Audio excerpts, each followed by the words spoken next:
You need quieter printers, Roger. Hello. Thank you guys for joining us. I've seen some people already waiting for the live. Thank you for joining Shop Talk Live. My name is Rick. I'm also known as Rick's 2 Cents, along with my fellow co-host Steve from Steve Makes Everything. I'm back. Andy from Andy Bird Builds. What's up, everyone? And Roger from Roger's Shop. Howdy, and that weird noise you hear, it happens to be my 3D printers. I've got too many orders I have to keep them running. Normally I have them quiet during the live stream. So those who did actually see our earlier post, we are giving away today a rotary arm. You want to share it, Roger? Nice one. Oh, the Artur. See, it has a tiltable. It has a tiltable chuck. Yeah, and you don't have to have an Artur laser to use it either. You can work on pretty much any laser.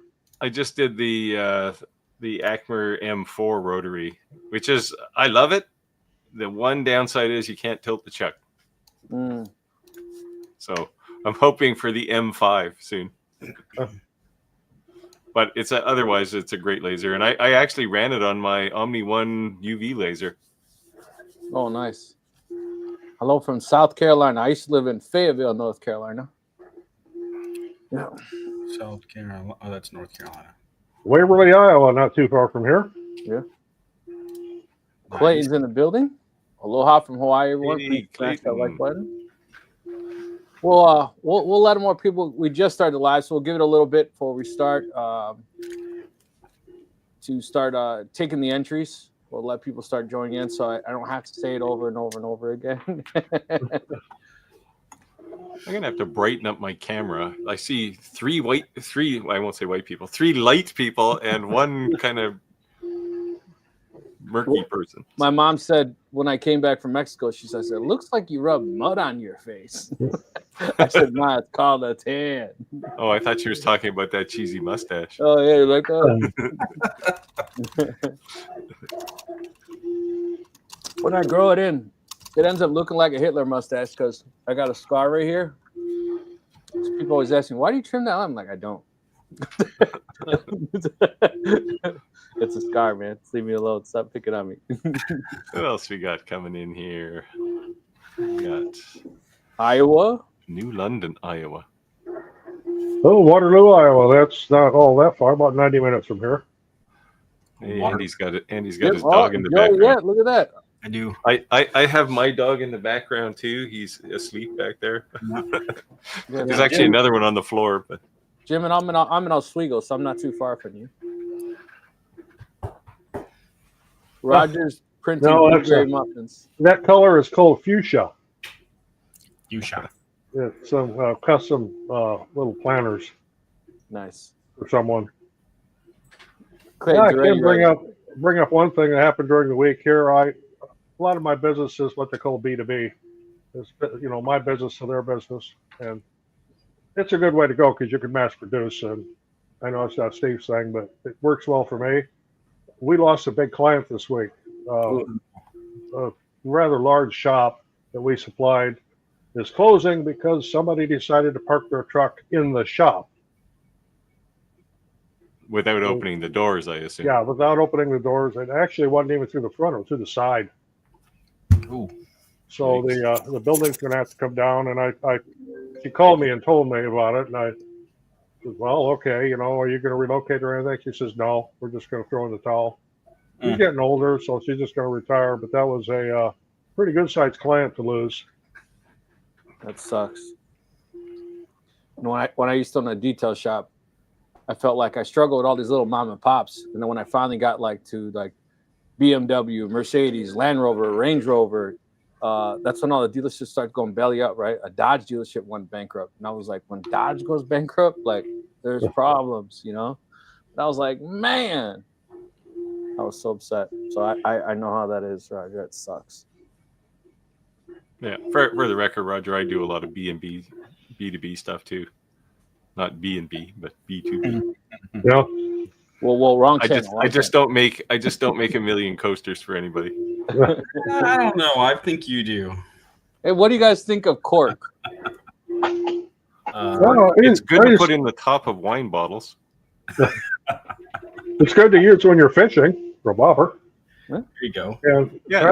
I have done some cork coasters in the past, but it's not something that I will I'll do. confess to having a stack of cork coasters sitting on my shelf, ready for engraving. I've done them for wedding receptions, where somebody needs 100 of them. But I wouldn't bother to do like a set of 4 or anything. It just takes too much time. Yeah. Yeah. So I did it for a 2 Men in a Truck. I don't know if you guys ever heard of them. Oh yeah. So I did a ton of them for Christmas. So speaking of B2B, I'm actually working on an order right now. This is part of it. It'll take some explanation. This is like a custom. It's not a coaster, okay? But can you see that? Sign or a plaque? So it's for a trade show. Okay. They make brass for ammunition, shells. And so they're going to drill out each one of these dots. Each one of the dots. Hold on. Hey, you're making me big. Here, so, there we go. So there's dots there for each caliber, each type. And so they're going to drill it out. They wanted to do that themselves and put the actual shell case, the brass casing. So they'll be standing up vertical for each one. But it's a two-piece thing. Yeah, turned out I'm pretty happy with it. It's kind of like making an engraved cutting board. That's kind of what it was like. Have you tested the QR code on there? I have. Because I've tried that before. Sometimes it doesn't come out too well. Yeah. This one seems. I messed with the laser settings. I tested them out, and I was a little worried about it, but it takes me to their Instagram page. So yeah, I've had good luck with them. Haven't had any problems with doing that. But the thing about this one is they told me about it on Wednesday, and they needed it today. I'll have it to them tomorrow. At least they give you some notice. Yeah. So, and there's one other piece back there. I might jump out and put some more coats of poly on it. So I can get it to them tomorrow, and so it might smell a little polyurethane-y if you don't mind, but it's not my fault. Well, this isn't smell-o-vision here, so we won't notice it. I'm sure it'll be in a big room. They won't notice. Yeah. The original design, I was like, guys, I don't have time for that. The original design had a beveled front edge with their logo on the front, and completely possible. But I did not want to create a jig. I thought about a couple different ways to do it, to engrave on that front. It'd been like a front, let's just say 45-degree angle. Might have been a little bit different, but I don't want to create any kind of fixture or jig to be able to engrave on that 45. And then the other idea was to cut a thin strip and glue it to that front, like a flat strip, engrave it and fix it to the front. I was like, I could do that too, but I don't have time. Yeah. Yeah, getting a little crazy last minute. All right, looks like we got a decent amount of people now joining the live. Roger, you want to go into our giveaway today? Okay, we're giving away today to you have to have a U.S. shipping address to win this, unless you want to pay the shipping to some other country. This is order tour, Y-axis rotary chuck. So it's be rotary for your laser. And no, you do not have to have an Ortur laser for it. Turn this right. You can see what it does here. You don't have to have an Ortur laser. It'll work on just about any laser. But we're giving this away. It's brand new. It's never even been opened. So to be eligible, Rick will give you all the rules and regulations. He's got that down. I need to make a recording. That's what I need to do. Clayton, you want to put in the hashtag Shop Talk Live so I can share your comments? So I think I may have made a. Here you go. You have to put, just like you're seeing there, hashtag Shop Talk Live in the comments. In a second here, we're going to start it in order for it to be drawing. But in order to be accepted into the drawing, you have to subscribe to each one of our channels. You have to like at least one video. You have to share at least one video. And you have to comment on one video. Now, if you want to comment on more than one video, if you want to share more than one video, we love it, but you at least have to do it once. So let me go ahead and share my screen, and we will go ahead and start the competition.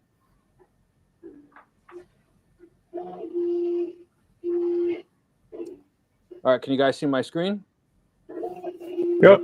All right, so as you see, we're going to uncheck this, excludes winner, do multiple drawings, and we'll go ahead and start it. So go ahead and let that run in the background.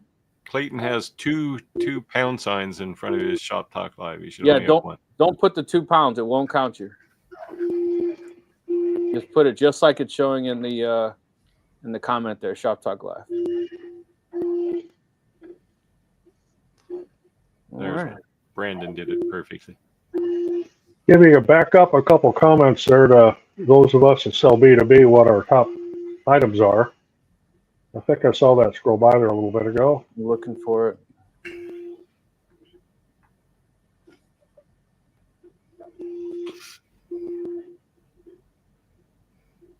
Scotland. Look at that. Hello from Scotland. Scotland. Very cool.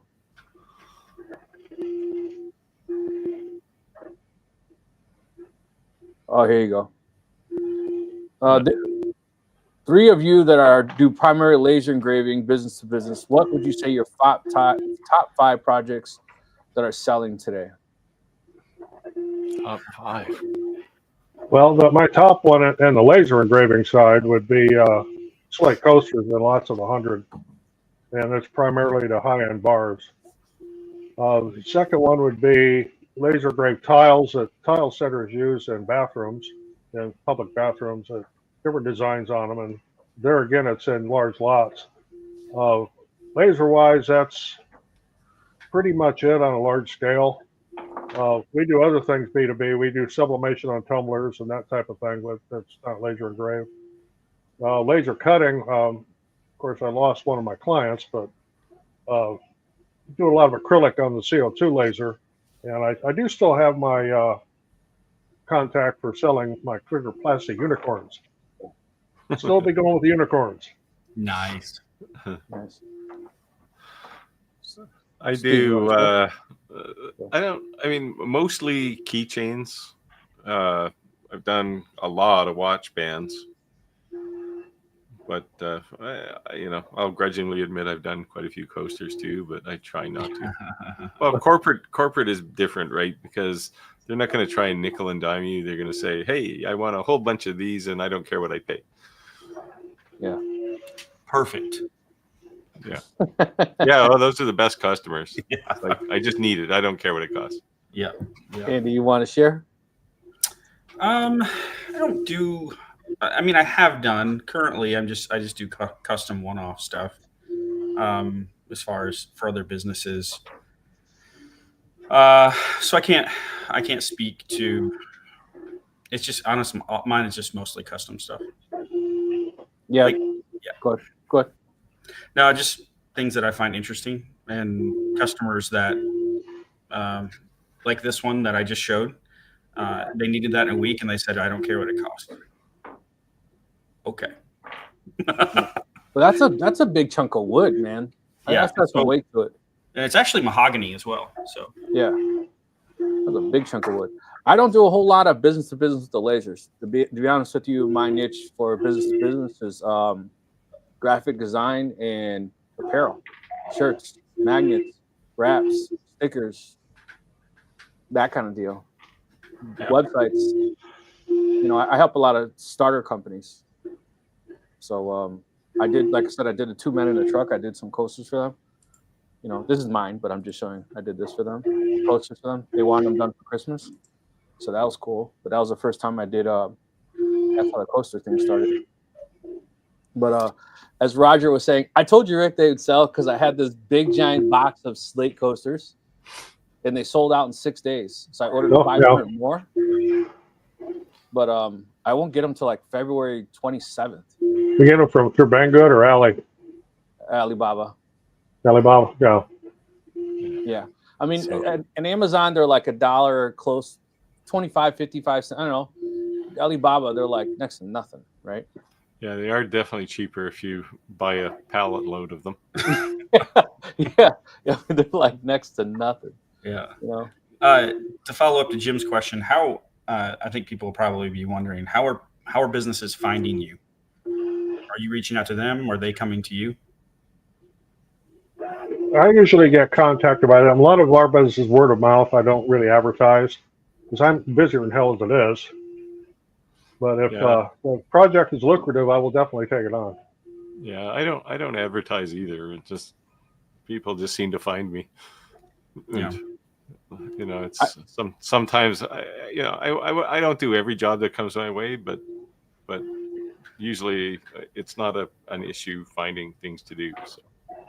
Yeah. Well, one of the things we made in the shop that almost turned into a full-time thing, and I ended up turning it down, was I made some stanchions for someone that's to put that border around in a car show, around their show car. The little stands, you put the little velvet rope on. I made 10 of them for him, and then next thing you know, everybody wanted them, and they're no, I ain't doing this. How do you like this username? Love it. YouTube user. YouTube user. Sounds a little generic to me, but if you don't want to stand out in the crowd, that's the name to use. Lynch Reptiles. Hey, you guys, I know we're doing a giveaway, but if you have any questions, feel free to let us know in the comments below. And of course, we always like seeing where you're from. It definitely is cool to see a growing audience, especially when, not that I'm showing love to my own country, but when you start seeing the international following, it really shows something. I think Australia, we're definitely have a strong following now, and now we're seeing Scotland, UK, so pretty cool. Don't forget Belgium. In Belgium. In Canada. Canada. Yeah, but Canada, I don't count them. Canada, yeah, we're just a 51st state, right? Really? Yeah. Canada and Mexico are like neighbors. Like, yeah, you got to cross the ocean. Not cross the imaginary line. We're just like America's hat. Yeah. You keep us warm. Yeah. California's in the building. So I hope you're doing okay. I know there's a whole lot of fires in California.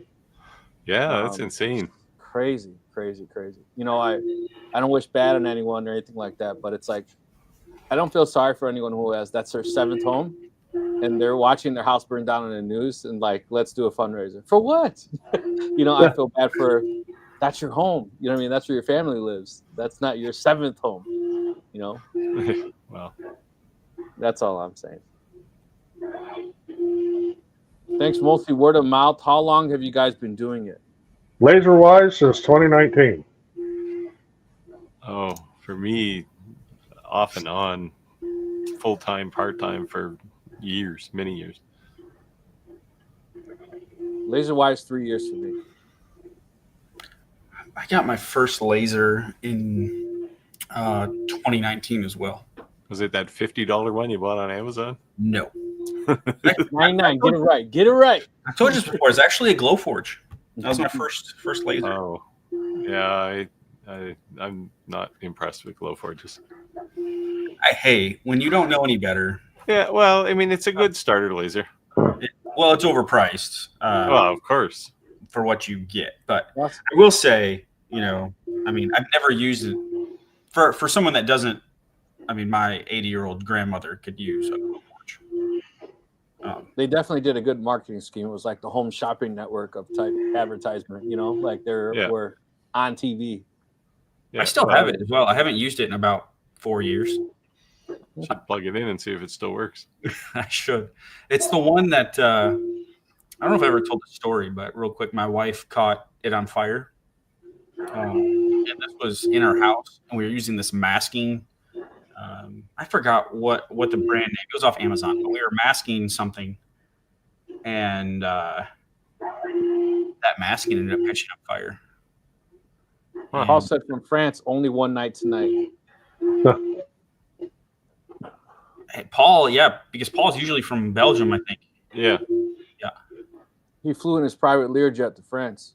No, he probably just walked. Like, Now. not that far. But anyways, yeah. So luckily we were able to fix the Glowforge and get it up and going. But that was scary. Like it burnt. It wasn't just like a little fire. It melted the belts off of it. Okay, so now it's time for a confession.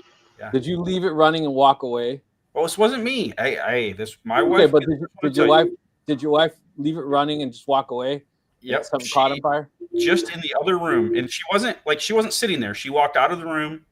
She's gone for like 3 minutes. Came back, and the whole thing was like it was still contained, but the whole inside of it. Did she like leave the laser so she could go tend to the boiling pot on the stove or something? But you know, it's so funny. That's what cooking dinner. it's not funny actually, but I tell people all the time, like, when I first got the laser, I think because I was so awed by it, I'd like stood over it, like watching it. And then when you start using it, you kind of get like complacent, right? You're like, eh. And I showed 2 of my jobs on this live that burnt up like crazy. It was plywood, and it was like a sparkler, like, you know. And I was there, so I would imagine if I like was using the restroom or doing something like that, could have been really bad. I brought this question up because it comes up a lot. All right, no, so don't put a laser on your CNC. You know what I saw? You need a separate machine. The all-purpose thing or not. It just doesn't work. It's a dream that never pans out the way it's advertised. The biggest problem with this is if you put a laser on your CNC, when it's being a laser, it can't be a CNC. And as they say, when a CNC is sitting idle, it's losing money. So just say no. Just buy yourself an X2 laser and put it in the corner beside your CNC, and you can use both of them. And then by the same token, don't bother trying to put a laser head on a 3D printer. I know people do it, but it's just not the right machine. Not the right machine for it. I just think you can buy the best CNC. You can buy the best laser. You can buy the best of something. But a lot of times when you buy a multi-something, it's not the best of either one, right? Absolutely. Yep.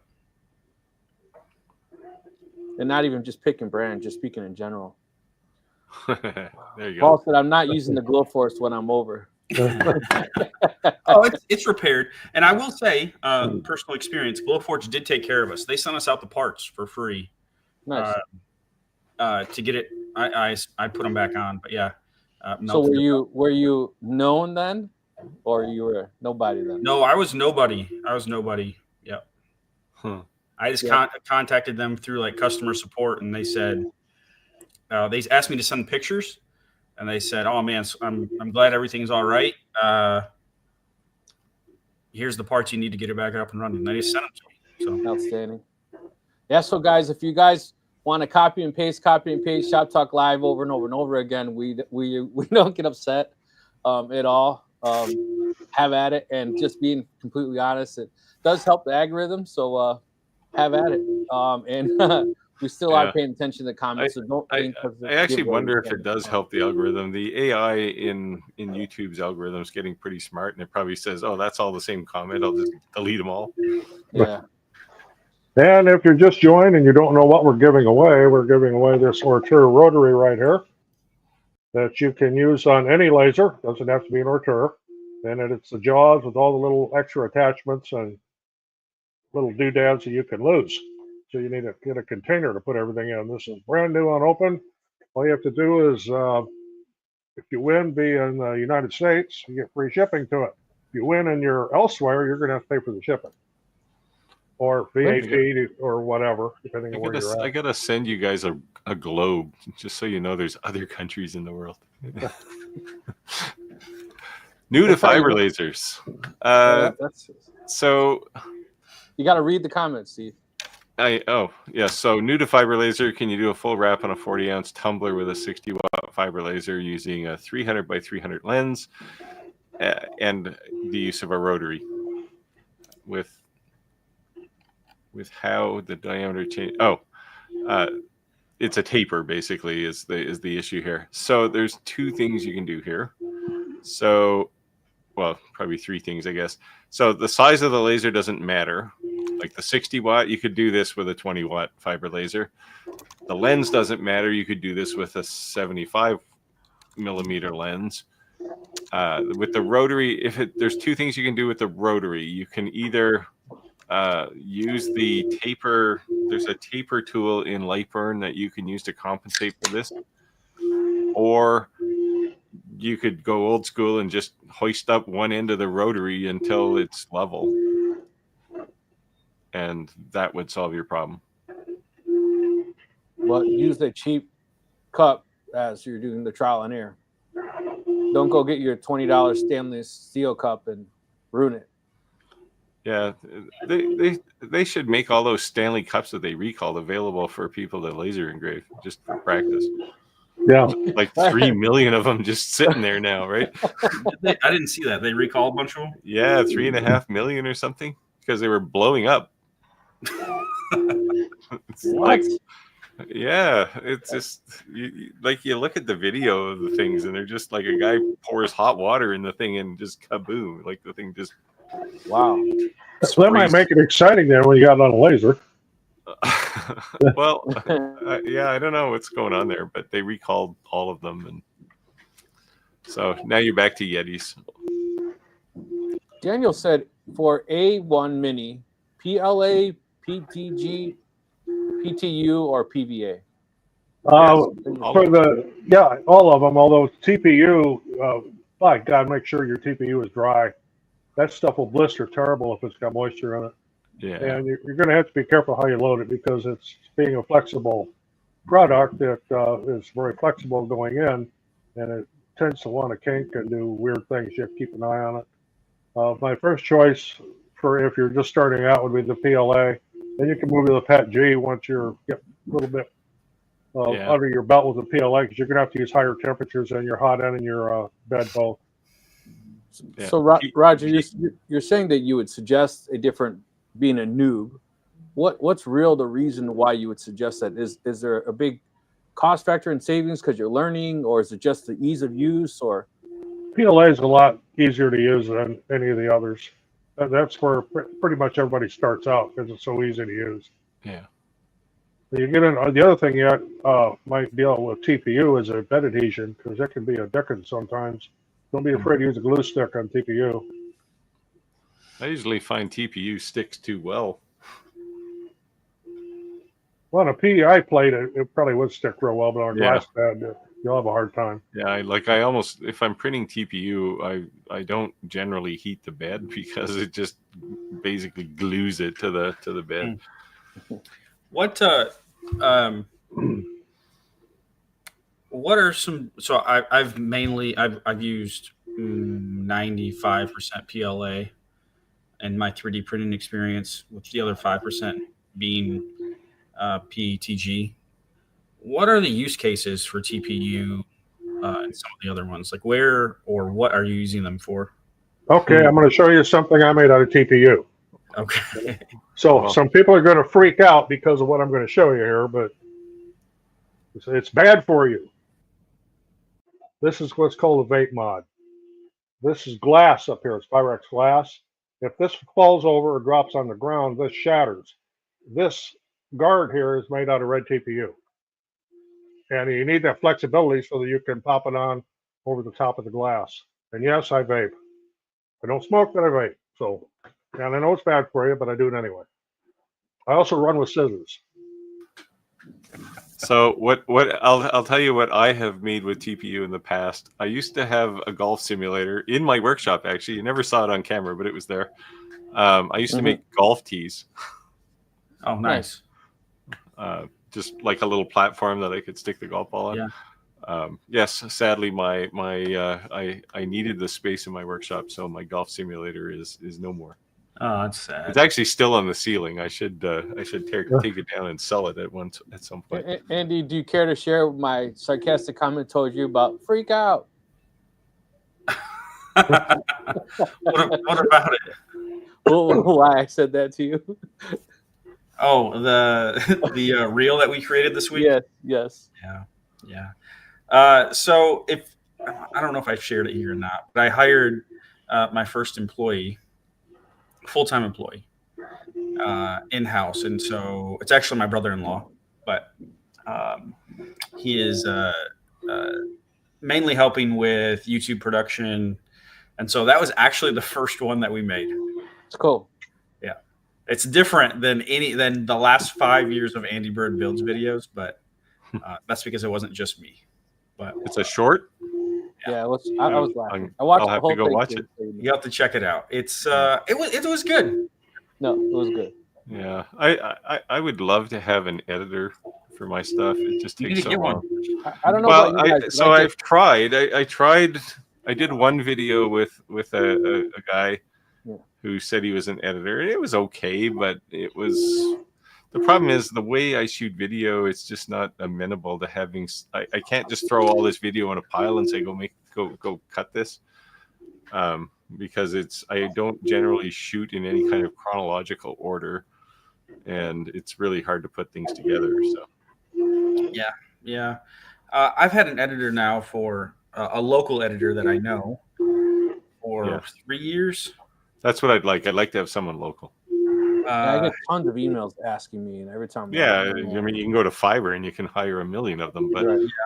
but they're just they're probably good editors, but they got to understand your workflow, and Definitely. Yeah. I really need somebody who can do that. I'm trying to convince my wife to quit her job and do it.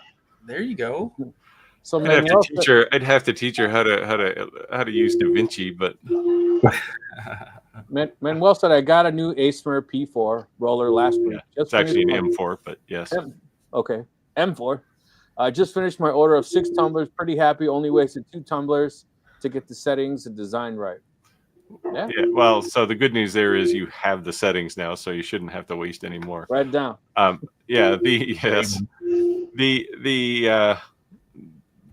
If it's things like alignment, little tip, you can really lower the power down and just stick blue tape all over a tumbler and engrave on that, so you get positioning and stuff right first. Then it's only a case of the settings on the tumbler, like to actually engrave through the powder coat. And the easiest way to do that is to just find some old tumbler and work on that. Yeah. Good trip with the masking tape, though, yeah, for sure. Yeah, Mike. That's what I do all the time. Eli said, I have several machines, a 4x4 CNC, 100-watt gantry CO2, a 40-watt CO2, and a 60-watt MOPA. My question is, how do I find clients to build a business? You gotta go start knocking on doors. You work hard. Especially if you're going after businesses. That's usually where the money is with the businesses, because you get larger orders. Keep in mind, and this is not to discourage you, this is to actually prevent you from being discouraged. You'll hit 100 of these businesses and you'll get 2 of them.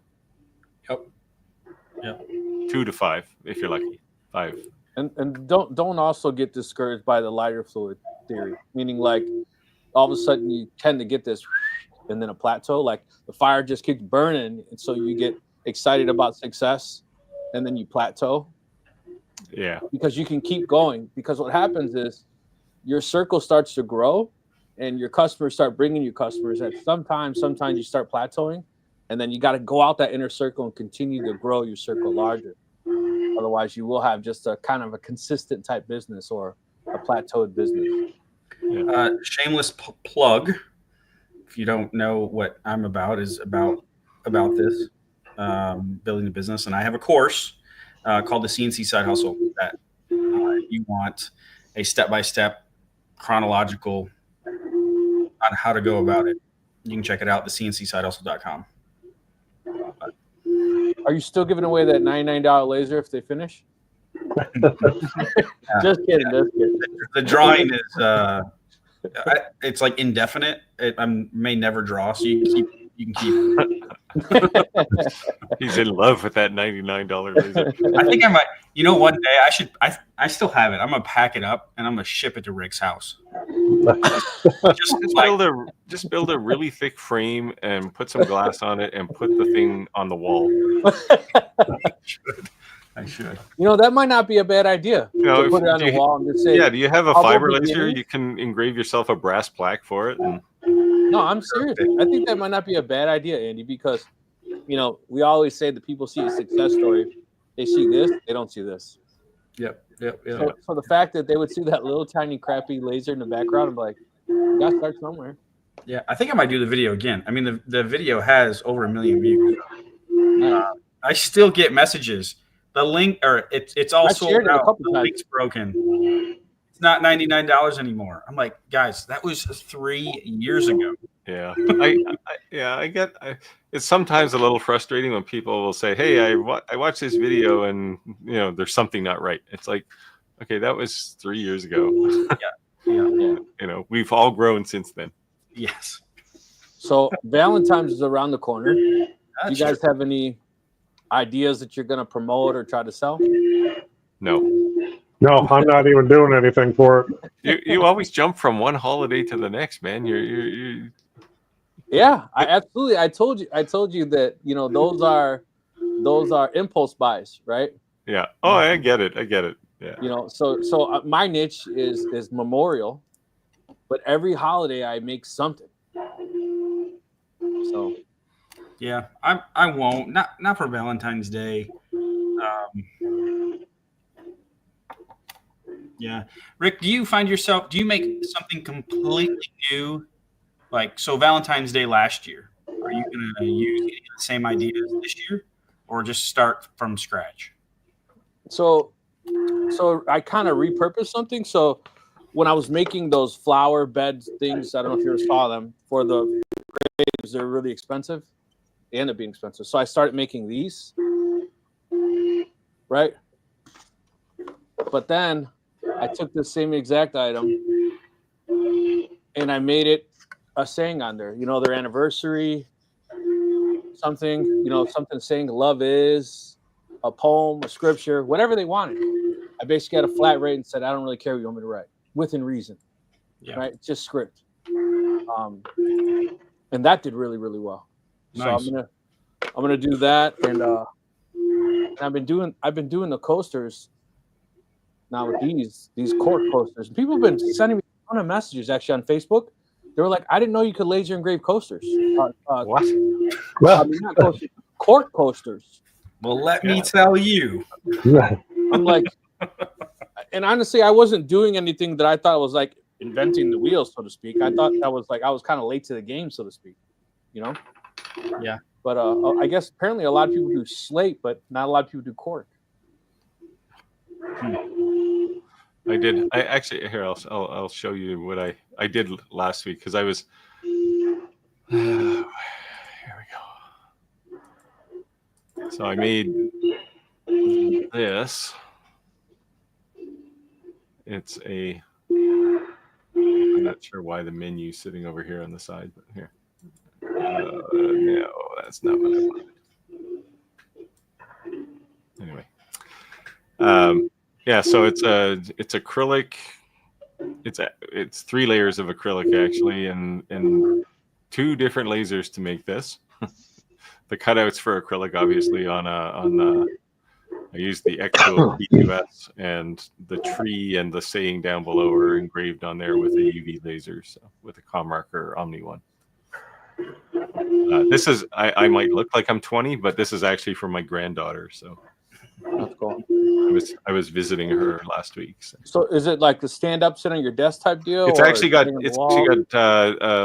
like alien tape on the back, so you can stick it on. It's about the size for a door, so Okay. it's like a name for a door. Cool. Yeah, it was just something I whipped up real quick. But Yeah, that's awesome. I've had a couple of people ask about those already too. So Very cool. I was talking to someone the other day. I think it's a great way to get started making and selling things is make something for a loved one. Make something that you enjoy. Make something, that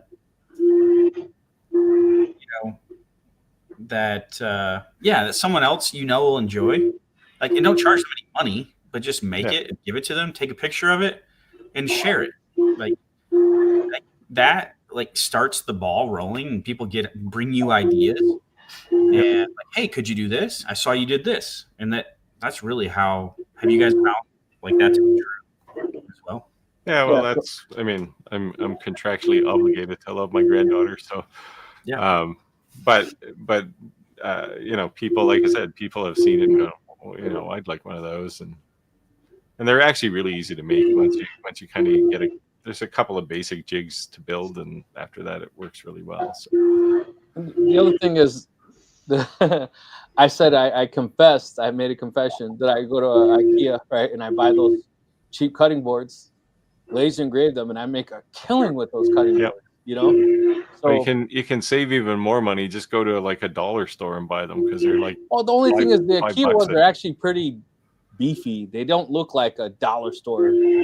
They're a little thicker. Yeah, you can get they have. I guess they're probably an inch or maybe an inch and an eighth thick. Yeah, you almost could pass it off as if you know it was made, right? But the thing with those boards is they're probably not going to ever be used for a cutting board anyway once you engrave them.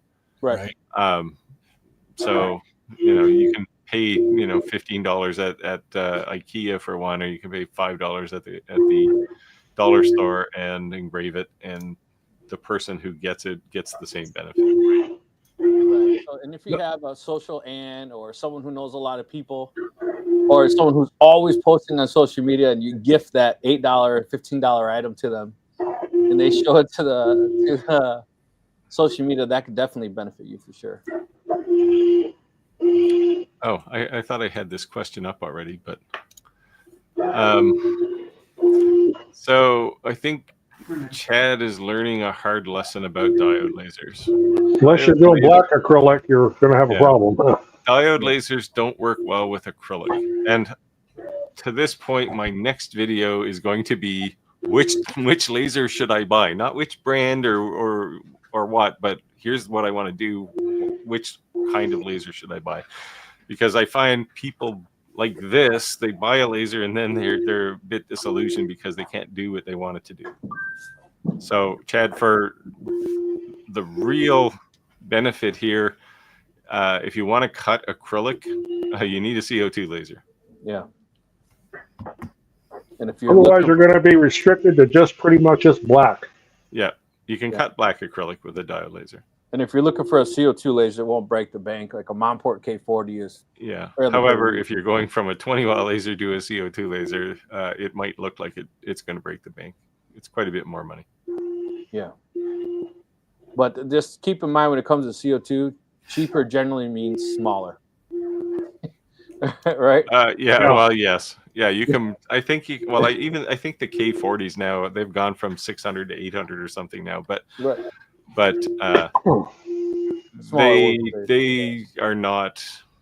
I would say don't buy a K40 if it's your first laser, because they tend to be more of an experiment than an appliance. The only reason that I say is because if you Google K40s, right, there's a slew of people that are going to sell them. And the only difference between the Monport and a lot of other K40s is it has the upgraded boards. Yeah. It's compatible with Lightburn, and it's got a couple of bells and whistles that you probably have to do once you receive it home. That's the only reason. I'm not like, just being honest. Yeah. So Jim and I have been talking offline all week about some Omni One anomaly, and he's got. I have talked to, so this is a hard question to answer because I've talked to a couple of people who've had problems with Omni Ones, but I will say that CommMarker has confessed to me this week that they have sold hundreds and hundreds of these things. So having two of them, like I know the number of people who've used my affiliate link. Thank you. It's not. I wouldn't say it's out of the ordinary to have a couple of them with problems, given the number that they've sold. Like, I think the failure rate's actually pretty low.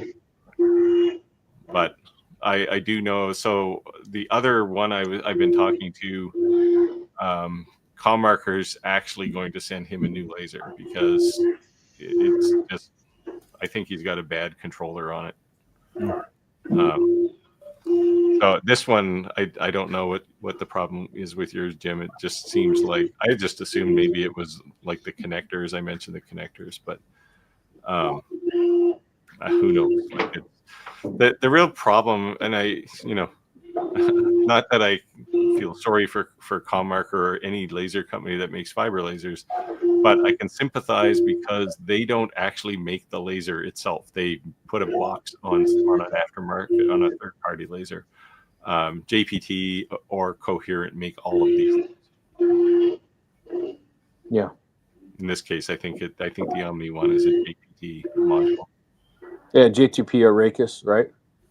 It's not Rakis. Yeah. Reyes. Oh, Rakis is another one. Yeah. Yeah, those are like the two top names you'll see all the time. Like none of these companies are sitting down with a crowd of engineers going, let's invent a new fiber laser. They just buy one off the shelf, which is why it's very hard for, like, if I reviewed another 60-watt MOPA laser, it would be hard to say, oh, this one's radically better than say a Commark or B6 because it's probably the same laser under the covers.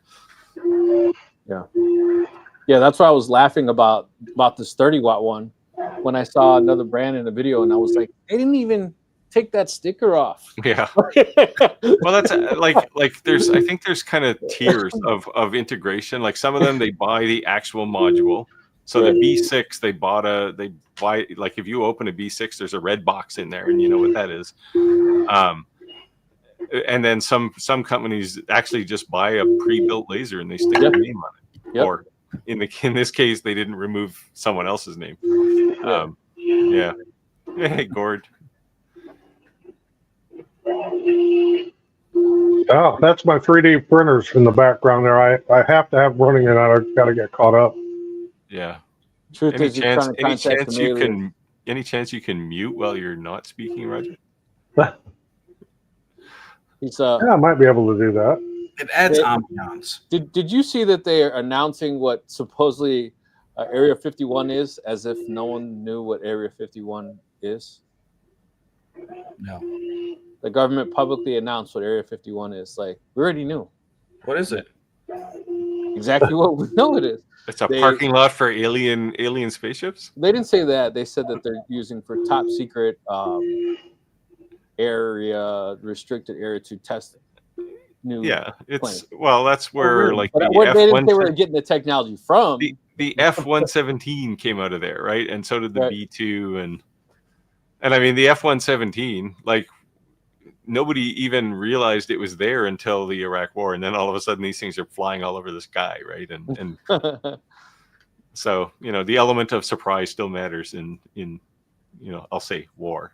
Not that I enjoy anything related to war, but absolutely. Steve, does this is completely off topic? Does Canada have an Area 51? I don't know. They don't talk about it. So I did see something. We're part of Five Eyes, so who knows? We probably know things. I saw it on one of those was it United Nations meetings or whatever, NATO, where they have it live on TV. I think it's the United Nations. Yeah. So then it's the Prime Minister, right? That's what you guys call your president, right? Yeah, we have a Prime Minister. He generally doesn't pitch at the UN though. So this was a couple years ago, and they said something about the UFOs, and he says that they're not like the United States. They don't have a UFO.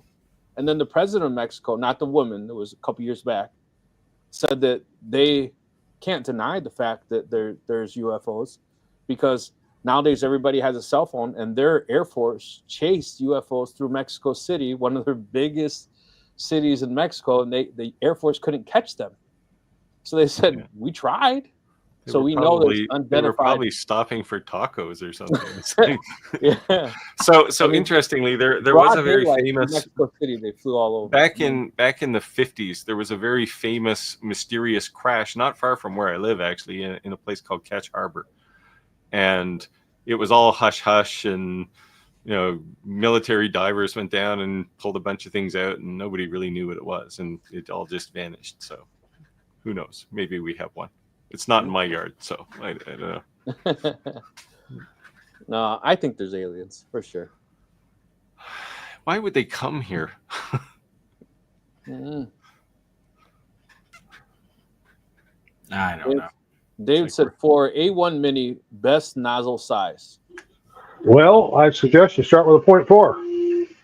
That's not the most common and most standard. Then you can start playing around with the 0.2 for bigger stuff, and 0.8 if you want to really get big with stuff.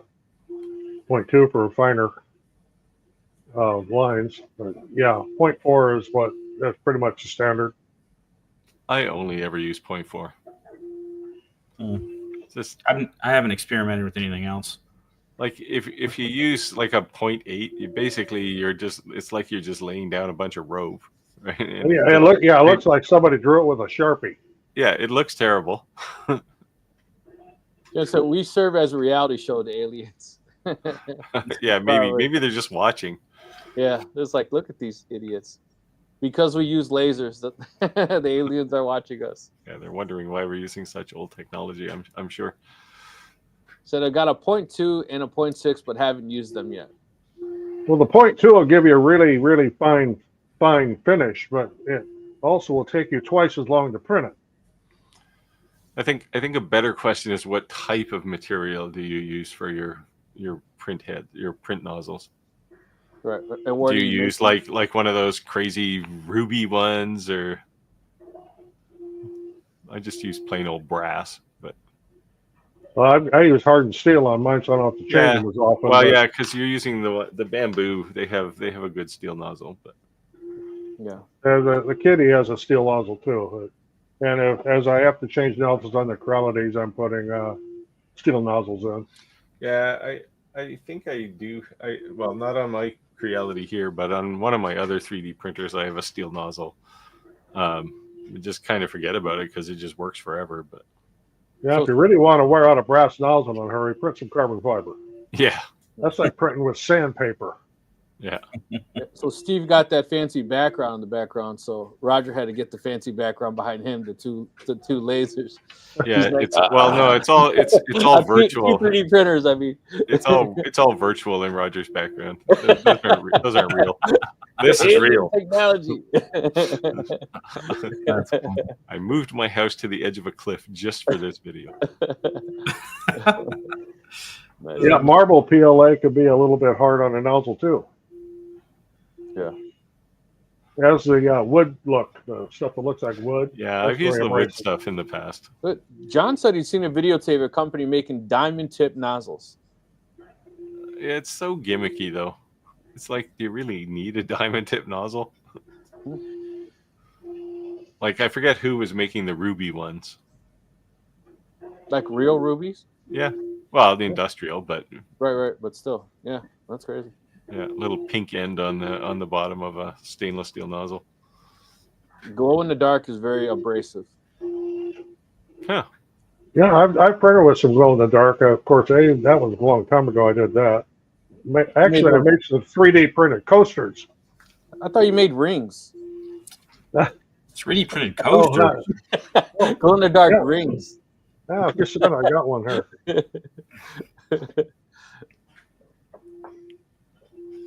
Yeah, there you go. The tungsten nozzles. Crazy. So they try. It's all marketing, though, right? Like people try, like, oh, let's make them out of titanium because that's got to be good. So Andy, I got contacted by a CNC company yesterday. It said they have a 5th axis CNC. Yeah. And they actually show it going down and then turning like this and then going that way. Have you seen this before? I mean, it's more industrial. Those are industrial, yeah. Like machining centers. What were they like? Was it like a desktop machine? Or was it 4x8 or 4x4 that they, and then obviously way larger. Yeah. So here's glow in the dark coaster, and it's got a bunch of little skulls all the way around it. You say it was made for a Halloween thing. All right, turn the light off. Let's see it. Oh, that's a lot of studio lights. 1, 2, 3, 4, 5. I'd have to turn 6 lights off. Don't you have home automation? Not up here. I got one button on my screen that turns off my whole studio. Clark said the diamond tip nozzles are made from, what is that? Inco? Made for in Mid common. Canal. Yeah. Printers. They are made from diamonds. They are man-made Man-made. diamonds. There you go. If you don't know, now you know. Now you know.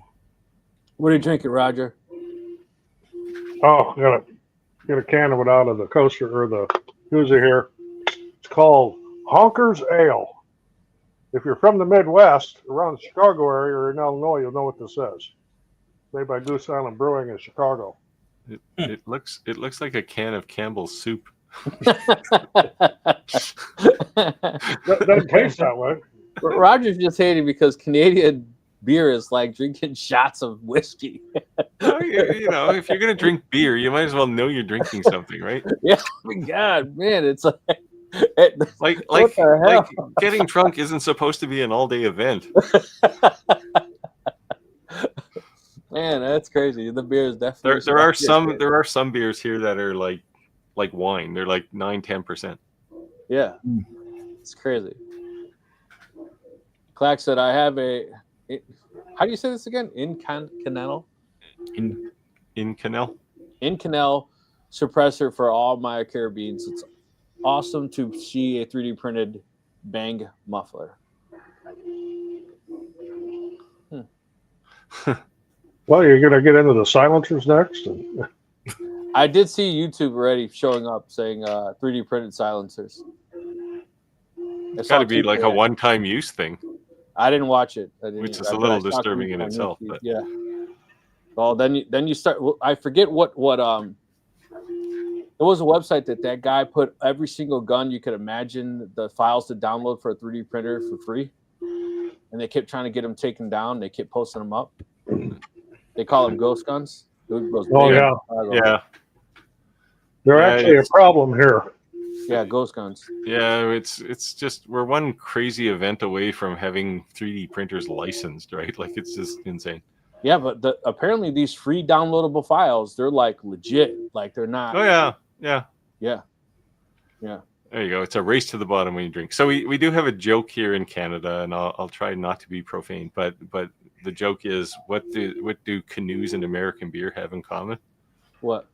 They're both effing near water. Or sex in a canoe, sorry. There, I screwed up the joke. Sex in a canoe and American beer. Yeah. Yeah, I don't know. First time I drank a beer, I was like, whoa, man, good Lord. You know, how's that playing? It wakes you up and then puts you to sleep. Oh, put you to sleep, one of the two. Sleep, yeah. So at 7:28, Roger, what time did you want to pull the raft? Oh, let's do it about 7:45. Okay. You heard it there. So if you guys had just joined the live and you didn't see it earlier, I will. Uh-oh. Here's what we're giving away. Rotary chuck, made by Ortur, but you can use it on any diode laser or CO2 laser for that matter. It just hooks into the Y where your Y stepper motor would be. And this is the kind of the fancy version with the multi-use chuck on it. And this is brand new, never opened. So somebody's going to get lucky here tonight.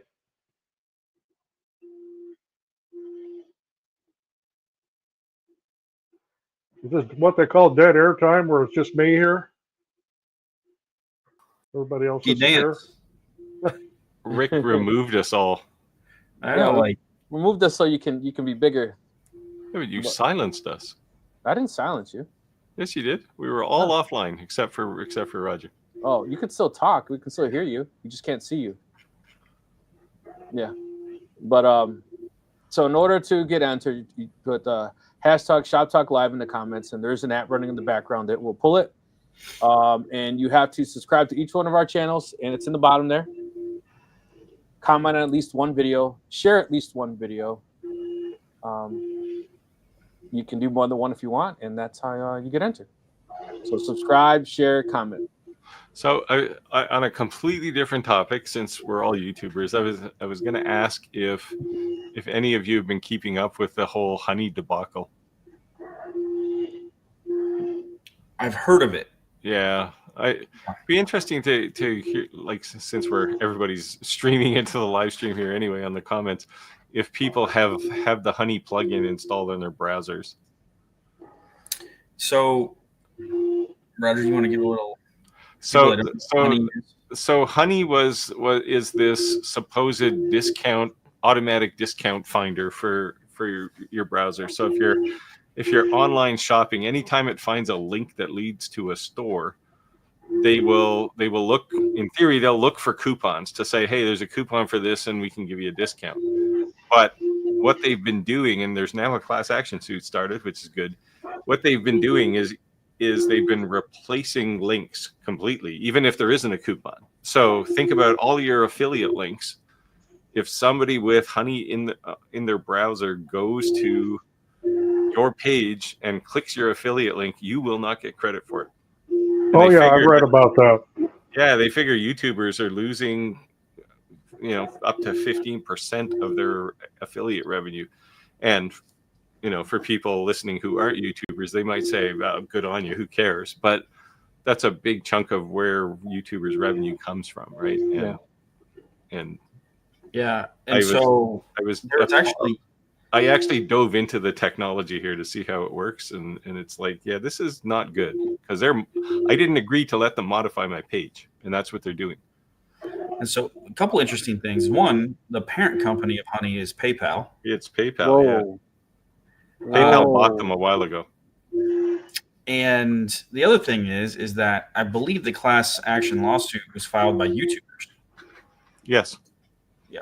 Well, there's also some American lawyer. I don't know if he's representing YouTubers or not, but I saw some video the other day where he's talking about signing up for the class action. You may get a little something at the end of the day. Who always wins those is the lawyers on both sides, right? They're the one that walks away with the bag. Yeah, well, the lawyers always win. Yeah. But at the end of the day, who cares, right? As long as this material gets stopped, right? So yeah, Rakuten, I don't think they do it the same way. If they did, they don't now. I had a Capital One plugin, and I ended up getting rid of it because it was just aggravating me.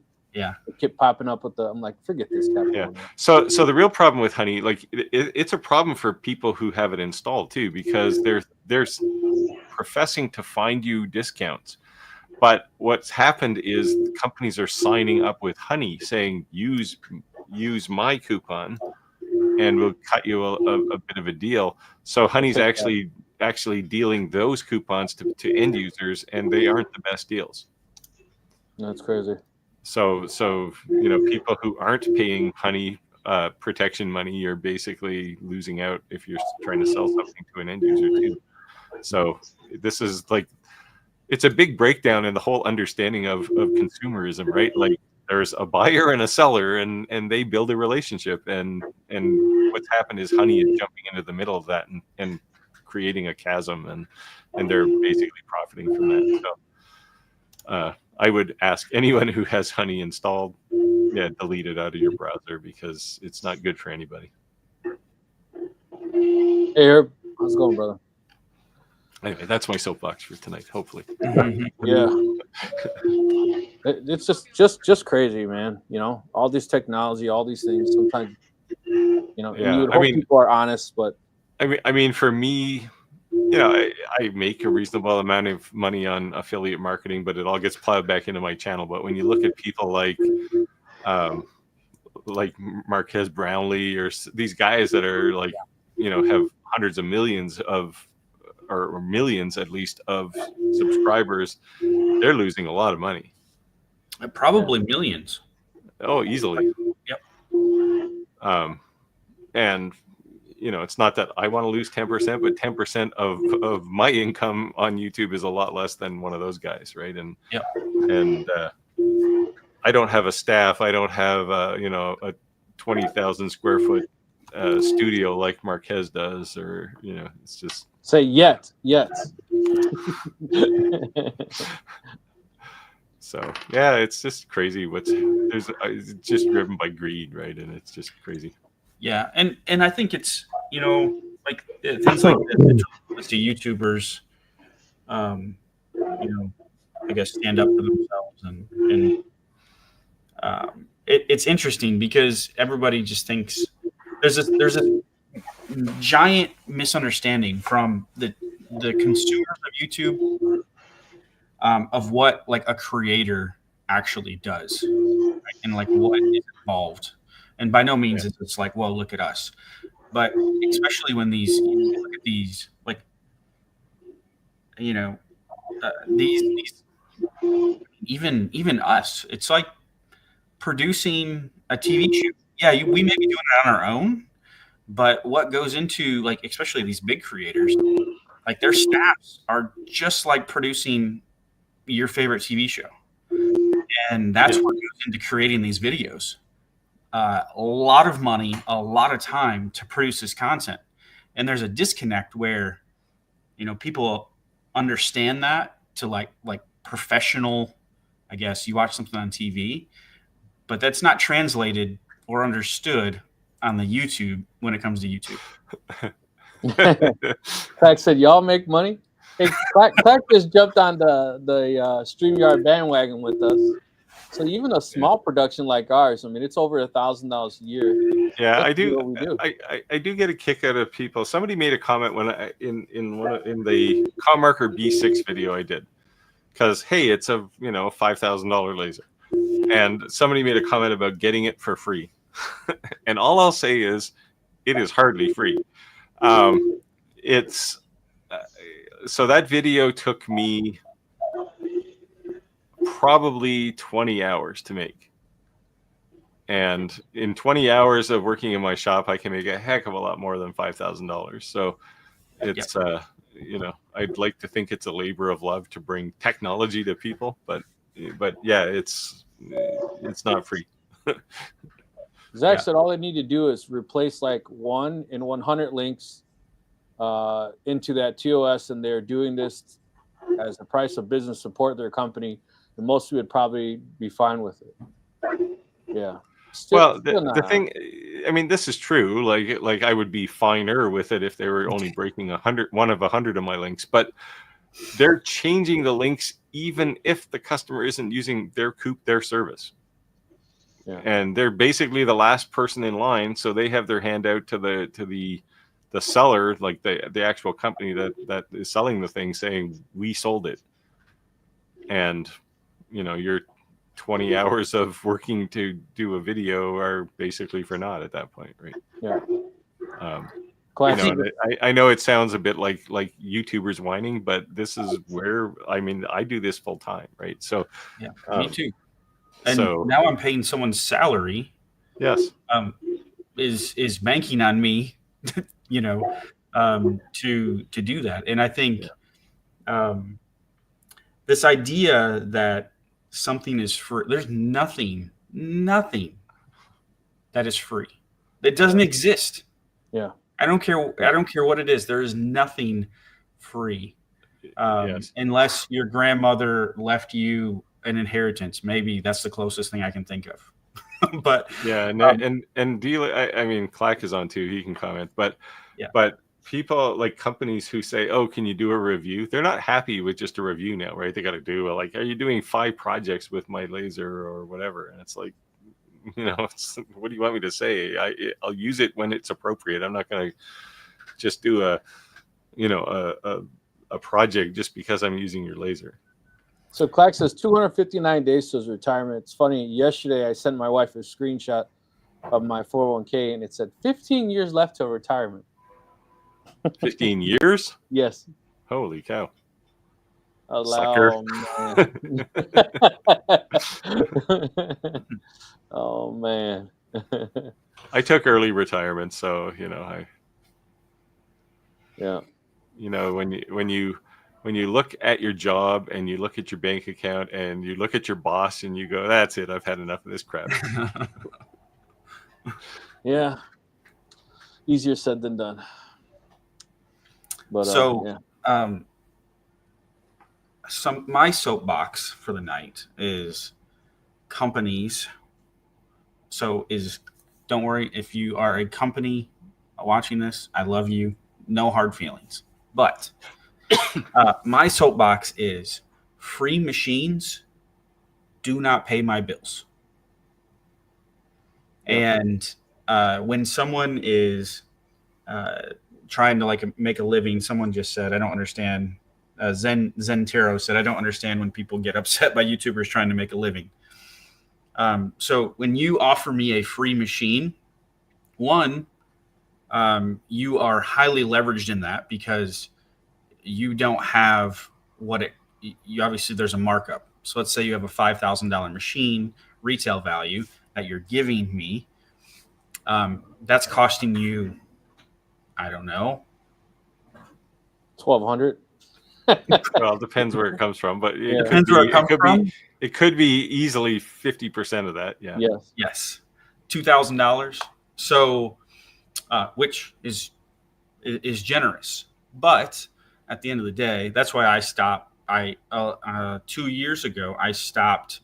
I don't respond to anybody with free machines because at the end of the day, unless you're going to pay me, I can't afford to do a review video, pay an editor, my time. They take a lot of time too. A Like lot of I'd rather do project videos because you can do them a lot quicker. And they get more views too, to be honest. You know what Yes, I mean? Like, and they tend to be evergreen, right? Like a laser is like it's hot today, but tomorrow no one cares, right? So right. Yep. And with that too, a lot of people, especially companies and users, I'll be 100% candid with everybody here. What I made on YouTube last year from YouTube, they're like, well, you get paid through views, right? You make a video, you get paid through views. So I did just over 5 million views in 2024 on YouTube. 5 million views. You guys probably can do the math, but they paid me $27,000 for 5 million views. I made over 50 videos, 5 million views. Now, I don't know about where you all live, but I can't live on $27,000. Right. The only thing is, Andy, is Steve is paid way more than us. not way more, but Yes, Canada you has are. the second highest RPM in yep. the world, Yes. right? So You do. All right, it is way higher than us. You just And said the second highest in the world. That's way higher than us. And so that is yeah, I mean that's impossible. So when everybody's like, oh, you know, Andy, and I get this locally from people that know me, like they think that I am like ranking it in and I have like piles of cash just stashed in my garage. Like, guys, like, hey, Yeah. you know, like, so that's where it's vitally important if anybody's considering doing a YouTube channel and doing it full time and you need to pay the bills, you have to develop additional revenue sources around your channel. Yeah. That are helpful, that add value, and just like any other business, right? Like my course, my, you know, anything that adds value to my viewer, like because it's not just about extracting value. I don't believe in that. I don't believe in. Rick, you said that a bunch about like turning and burning. I'm not going to show you a machine and then show you the next one and then show you the next one just because, right? So it's about building a sustainable business, and you have to do that in order to do YouTube full time. You have to. Yeah. If you want it to be your income, yeah. Yep. Like everything I make in YouTube, I just put back in my channel, right? I don't. Yeah, pretty much same with me. I don't take a salary out of my YouTube stuff at all. So. Yeah. So my YouTube is not my full-time gig. You know, I'm a lineman, so that pays my bills. And my YouTube, pretty much everything I make, just goes back into buying more toys, right? And I'm doing it because to me that's relieves my anxiety. I enjoy doing it, you know. But at some point in time, you know, that I'm going to have some pretty kick-ass tools that could create a really nice income that when maybe I'm not working, that it could be something. Or maybe it could build to something to, you know, be a level. But people tell me all the time too, Rick, why don't you quit your job? You're making so much money. And I'm like, I don't think you realize how much money I make. Like I make a high 6-figure salary. I just, you know, I can't quit making, you know, 6 coasters a week. You know what I mean? It's got to have to be. You know what I mean? There has to be. You got to make consistency. 12, man. You know what I mean? There's Yeah, gotta the be economics consistency. don't make sense for you. Yeah. Like Yeah. what you would have to do. Like, Yeah. is it possible on YouTube? Sure, but what you would have to do and the time you'd have to put in, the economics doesn't make sense, right? Yeah, Yeah, to make a real salary on YouTube, you need like 2 million subscribers. Yeah, but the At one thing least. that I did notice is that YouTube, they get mad, right? Because you take a YouTube video and you post it on Facebook, right? So Facebook wants you not to take the YouTube video and post it on Facebook. They want you to upload the video as a reel. Yeah. And they'll start monitoring your content. And once your YouTube page is like, I got a check today from Facebook. It was like $2.86. And I started laughing so hard. You know what I mean? And then in the comments, they literally tell you like how to improve. And it says, it shows reels. You've got thousands, this and this and this, all these views that you start uploading reels. But All right, so I lied to you guys. I lied to everybody. So I just did 2024 for YouTube Studio here. I did 5,300,000, 3,651 views in 2024, and YouTube paid me $22,953.57. Right. So your beer money, basically. Yeah, right. All right. So my RPM. I don't even know where I find this. Well, Clash we of will Clans roll it up to Minecraft, an average, but my RPM is $4, and last year it was $4.50. wow. See, mine's like 14. Yeah. If I made $14, if I made $10 more per 1,000 views, oh my goodness. That's what I'm telling you. So I think we should all get VPNs and say we live in Canada. No, we don't. We don't allow that sort of thing. Anyway, you got to give away Rogers Rotary. I have to step off here for a second. Okay. Hey, All right. So it's actually time. We said, go ahead.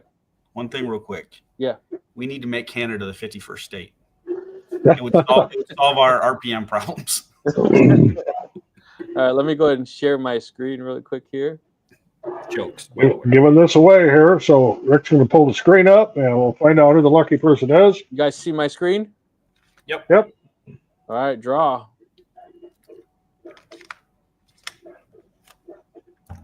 Dun, dun, dun, dun, dun, dun. Ooh. Boy, he David, gets lucky. did he win before? Yes, he did. Awesome. David, are you in the building? David, are you in the building? Yep, have to be present to win. Come on, David.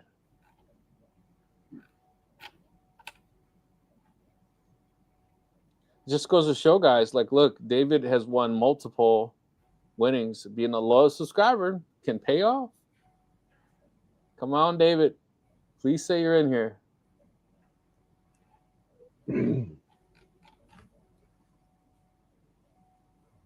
Uh-oh. How long should we give him? I'll give him another minute.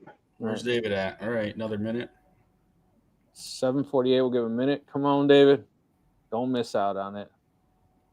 I made a mistake one time. We selected a winner to closing that out, and I've never done that again. I always leave it open just in case. Where's David at? Come on, David. My son's obsessed with that book. No, David. I really haven't heard of it. Never heard it? It's basically a little bad kid. His mom's always yelling at him. No, David. Come on, David. Oh, it's 1 minute. All right, let's pick another drawing. Yeah, draw again.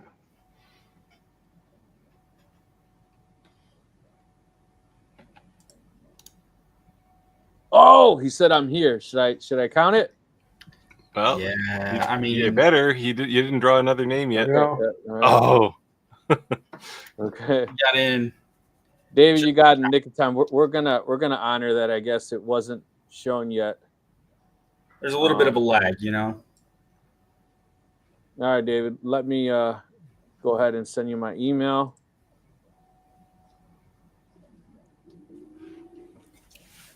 Please do send me an email. As the rules are, make sure that you are subscribers to all of our channels. You do at least share one video on each channel. You do at least comment on one video on each channel. Correction, Andy. Yeah. My RPM for 2024 was $16.44. See what I'm saying? I told you. That's insane. All right, I need someone to do the math. I can't even. Seriously, that just ruined my night. I'm sorry. I'll buy you a beer. You come to the East Coast. I'll buy you a beer. You can afford it. I mean, $960,000, right? He says those are Canadian dollars, though. What's the conversion? No, that's is this? Yeah, this is probably already converted. So that's still going to be like, I don't know, $13 probably, $12. Right. Certainly more than. Right. So per thousand. So if it was, let's say 6 million, 7 million, so that's 600,000, right? You see, Clack said 2117. Where's Clack at? He's in Clanton, Alabama. Maybe you need to move out of Kentucky, man. What's happening here? I know. I don't even know what mine is. I never really looked. Mine vary based on the video. How in the world? Scott said, now you're going to send me down a rabbit hole. Yeah. No, and I, Andy, I hear you, because I do that a lot with manufacturers, and they're trying to haggle. I've even had, if you've seen on our group page, there's some manufacturers posting some pretty expensive, insane lasers, and they're like, we'll give it to you at a dealer cost, 50% off. Well, that just means their cost, right? Yeah. That's what that means. Yep. And I'm like, no, because then I'm working for free. No, you're not. I says, yeah, then I'm working for free. Yeah, Clack brings up the right answer here. Study the algorithm. I spend a lot of time on the algorithm. You're sure it's RPM and you're not looking at CPM, right? I'm looking at RPM. What's your CPM? Some of my videos, the RPM is like $68, $70. The average for all of my videos, including the ones that are stinkers, is over 16. But I'm looking at one here that's 68. I have spent a lot of time a lot of time and money studying the YouTube algorithm. A lot. I would actually say I know that better than how to run this laser behind me. Yeah, see, I got some that are like $56.55, then $32.85, $14.38, and then I have some that are like $3.42. So it just depends on the video what they're giving me. Yeah. So Zach says it's all about keywords. Actually, keywords don't matter a whole lot anymore. They're good. So your keywords should just be a bunch of spelling mistakes, things that people will spell wrong. Yeah, like what's my highest? Okay, a couple questions. You all don't use mid rolls. No, I do. I do. Okay. I mean, if it's a long video, a mid roll will get put in there. Yeah. Yeah. So my beware more than 8 minutes, but yeah, my beware pump and dump video, $56.55 RPM. Yeah. Anyways, guys, I'm poor. Yeah, but then, like I said, the nano laser, my RPM is 51 cents. wow. You know what I mean? Like, what? Yeah. Yeah, it is what it is. Yeah, it's all about how much people want to advertise on that particular video, Yep. right? It's like an auction, literally. Yep, it is. So,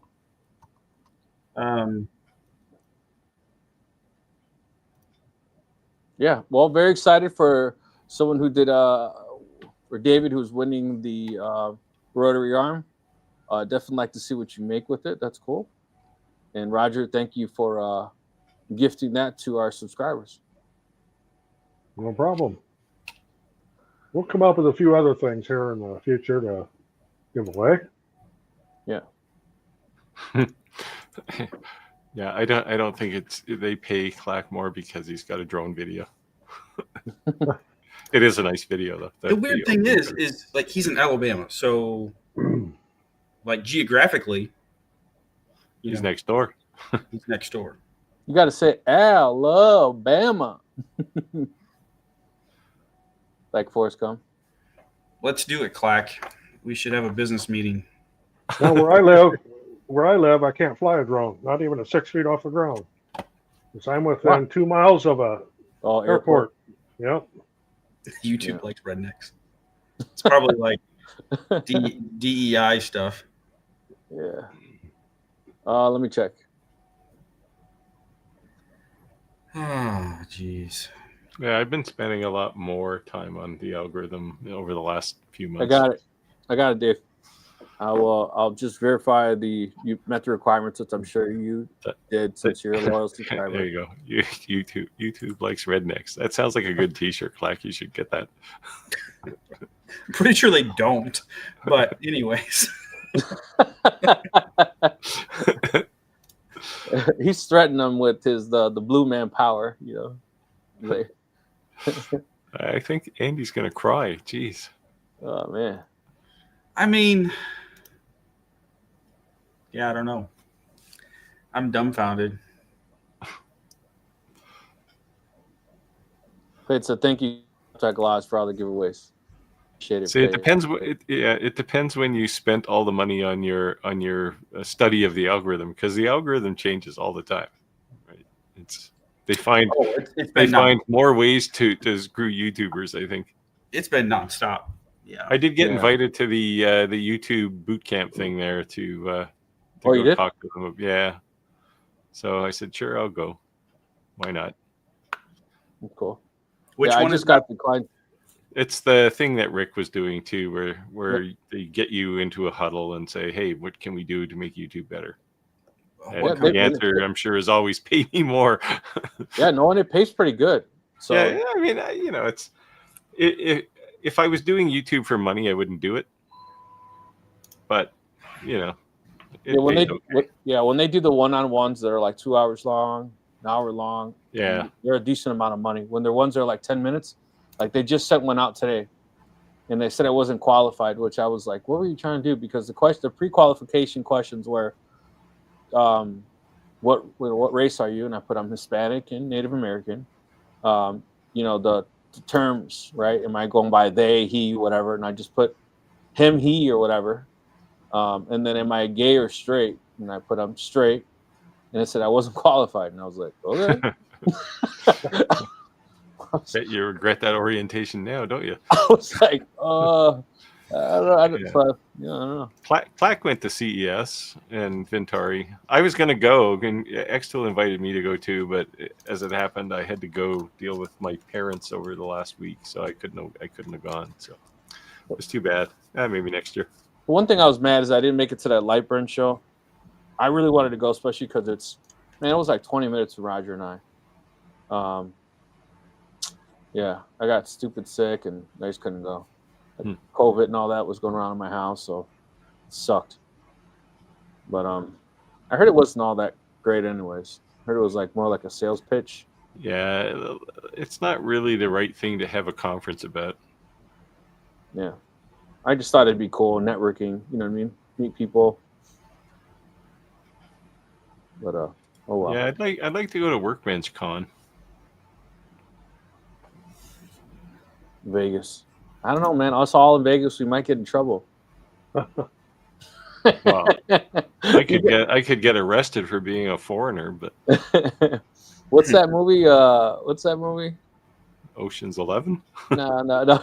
I haven't watched that movie. Where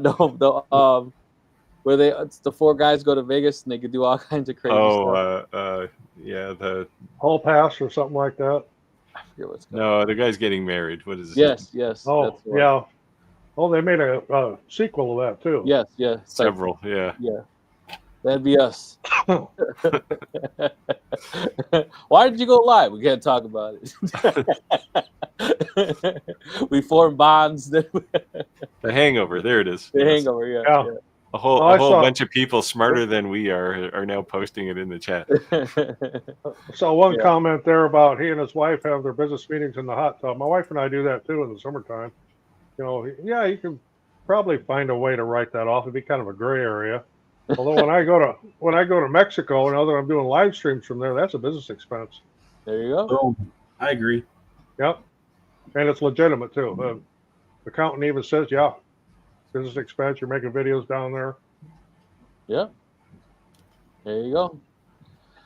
So, very, very cool. You guys got any upcoming cool projects? Oh, hey, I wanted to say something, Roger, to Andy.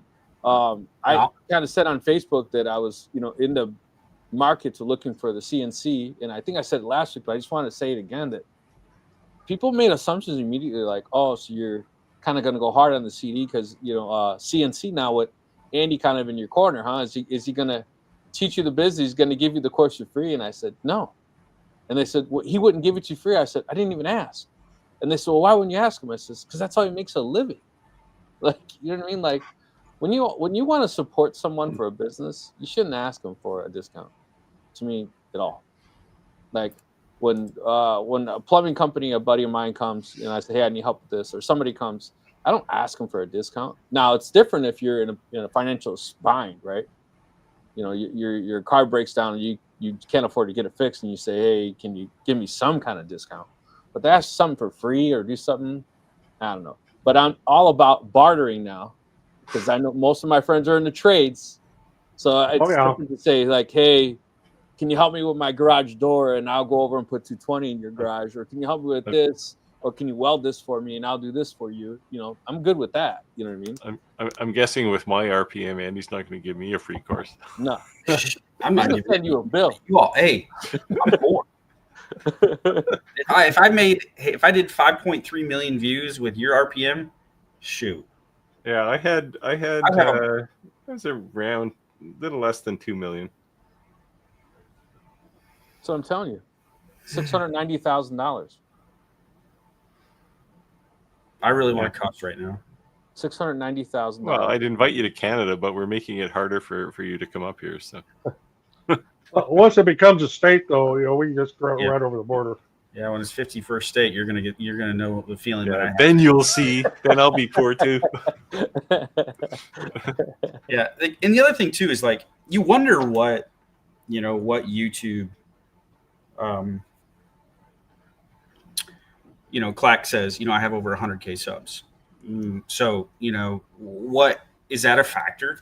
I don't think so. I think it's literally like you said, every video is an auction, right? And it's really literally what what they're willing to pay. That's why I told you, like the video I made that says some YouTubers are pumping dumps. Don't listen to pump and dumps. I get paid. That's $56. But then I did the longer nano video, and they're giving me like 81 cents. Yeah, in the YouTube world, subs are a vanity number, right? It's just hey, look at me, I got 100,000 subscribers, and no, that's not what it's all pays about views right? now, right? Yeah, it doesn't pay you anything. But one thing it does do, it is a vanity metric, but it does build trust.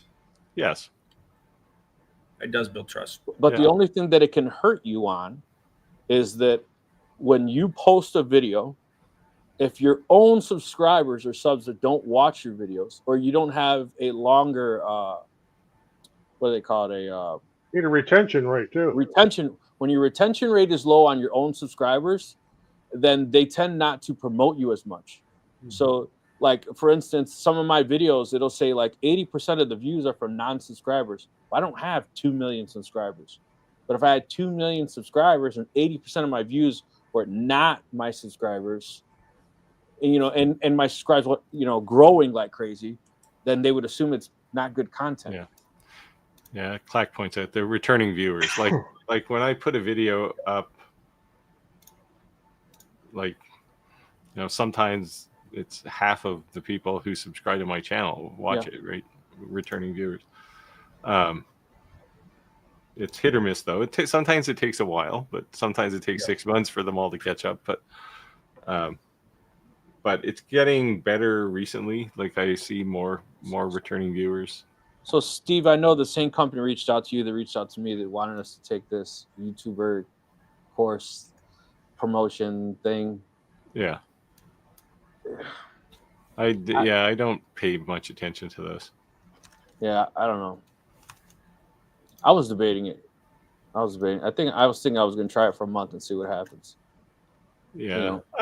I don't know. I was reading a lot of the reviews and what they're saying. These one-on-one coaches, you know, I guess it's hit or miss. You get a good coach or not, right? But Yes. everyone on the roster is somebody.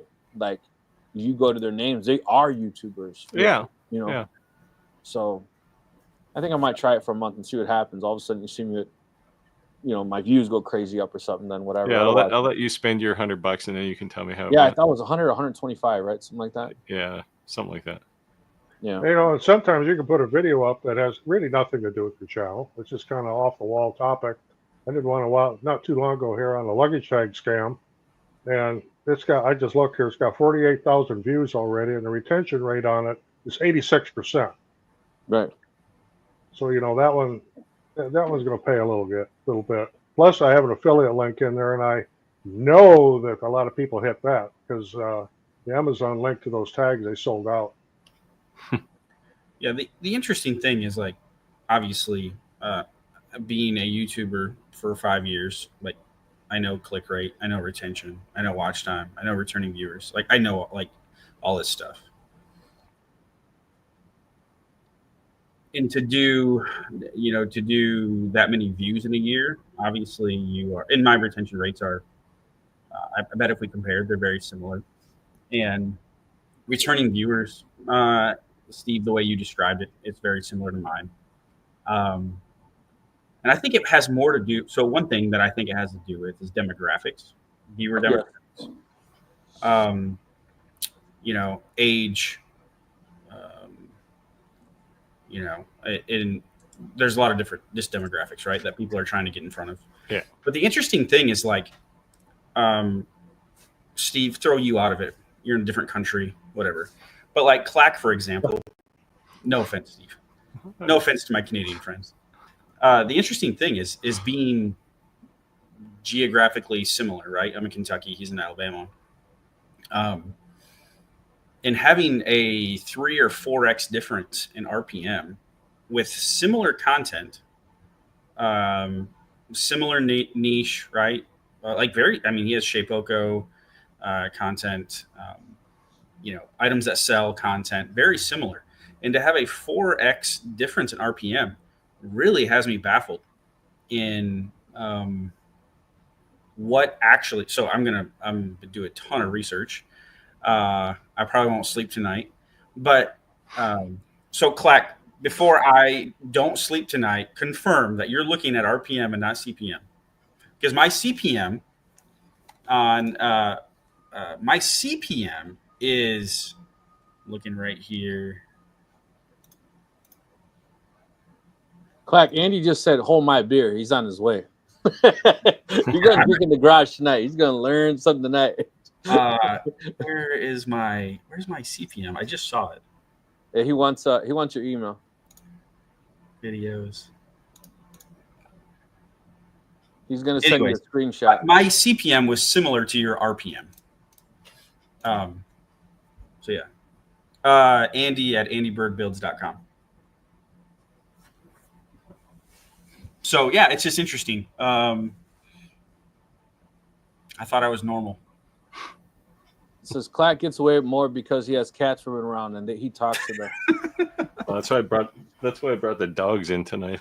They're too small to see, though. That's the problem. I just looked mine up. My RPM last year was 1120. 1120, yeah. The other thing too is like there's a lot of things that go into RPM. It's not just, you know, they put in like channel memberships. Yeah. Premier. Yeah, I just got a $200 bonus last month. Yeah. Because I posted 2 members only videos.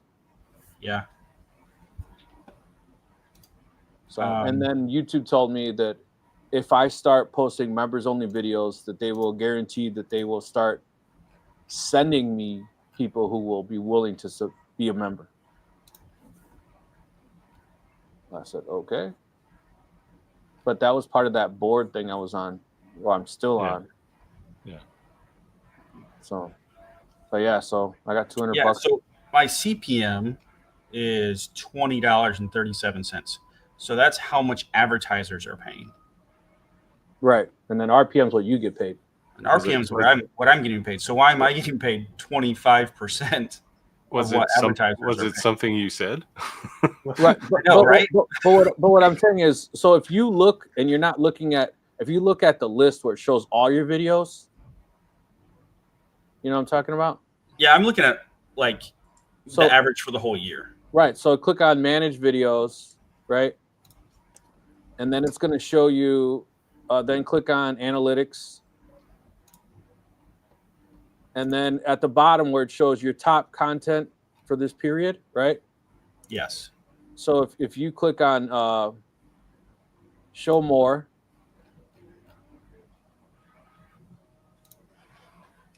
and then click the plus and show your RPM and your CPM, it'll show you for everything. Did I go too fast?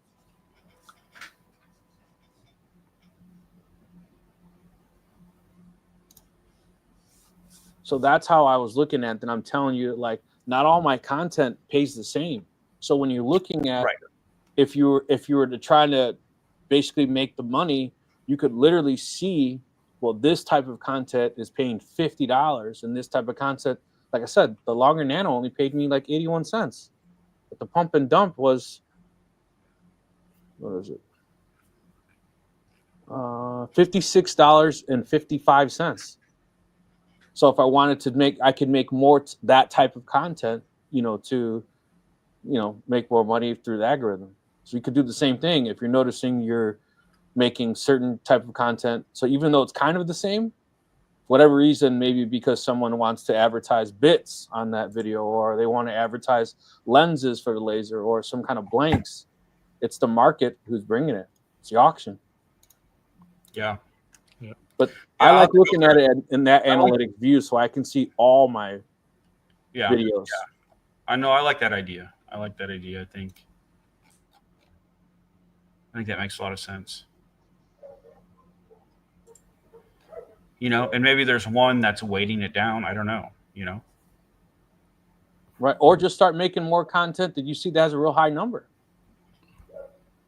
Yeah. And I know we went down this YouTube path tonight, but here is where you get into a YouTuber's dilemma, right? Do you start making videos that you get paid more, even if it's not the video that you want to make? It's easy for Steve to say. I can't do that. Well, yeah, I don't, like, my bread and butter doesn't come from YouTube. Right. YouTube is a passive hobby for me. Right? Well, an active hobby, I'd say. But same with me. It's an active hobby, and it generates a pretty nice little cash income. I just looked to see what my ad revenue was for the last 28 days. That ad revenue last 28 days was $1,728. So I mean that's not something you're going to live on. Right. Right. So to Andy, to your point, like if I was to do a review on a laser, right, and so I get $200, let's just say, right.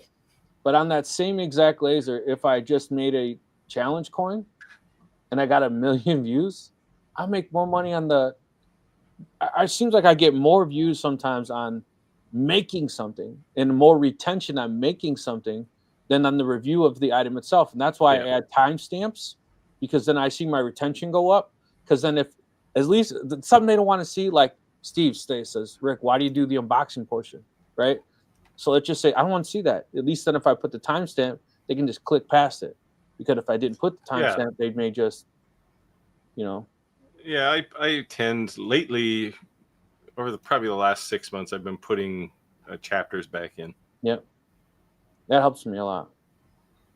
Yeah, well, it's more of a mental thing for me, but it is interesting when you look at the analytics and you see a little blip one way or the other and you go, okay, what was happening then? Oh, it's like a chapter change, right? Yep. So it tells you what people are interested in. Right.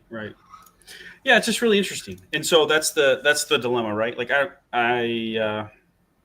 you might start seeing some higher RPM videos. Yeah. Yeah. Why is Or Andy making- newsflash: Andy Bird quits YouTube. This may be the last time you ever hear from me. Andy Bird might be over with. No, but honestly though, that's exactly it. Like seriously, if you looked at something and your regular content is averaging $18 and some off the wall random videos you're doing are in the $50 and $60 range, that's how you pay your bills. You may see your content totally change. Yep. Yeah. So, here's a good example from Nintendo. Doesn't subscribe to review channels. I guess then doesn't subscribe to mine. I try to find a reasonable balance. Like I want to make sure people understand the technology that's out there, but at the same time, I'm not going to do what. Well, there's so many of them that just do reviews, right? And that's all they do. And it's like, I want to actually, for myself, I want to do more projects, but sometimes you need people to understand lasers. Like the question came up tonight about, I bought a diode laser and I can't cut acrylic. Well, a good review could have helped with that, right? Yeah.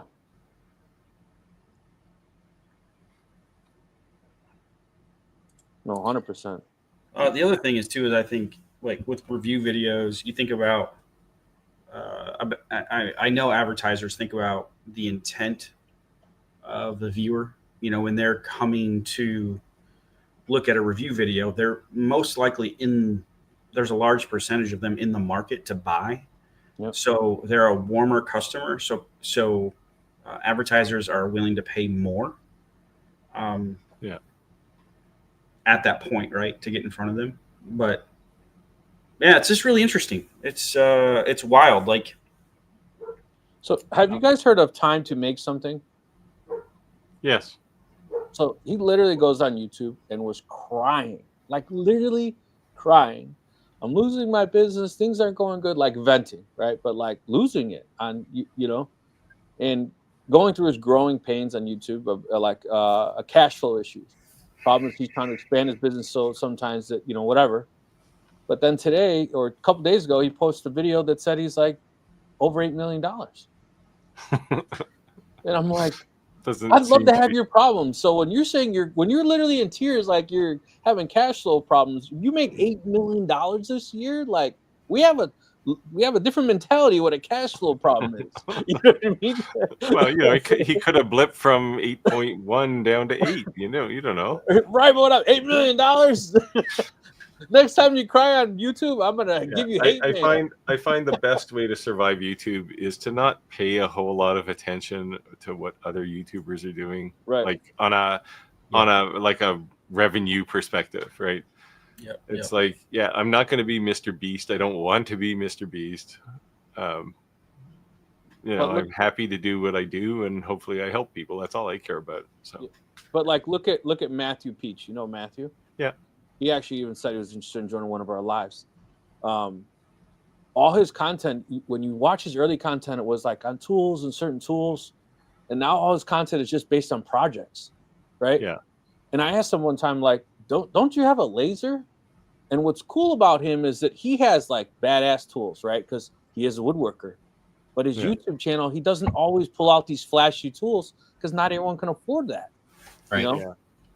And that's always the tedious balance, especially in the laser business, right? Like a lot of people who watch my channel, some of them don't even have a laser yet.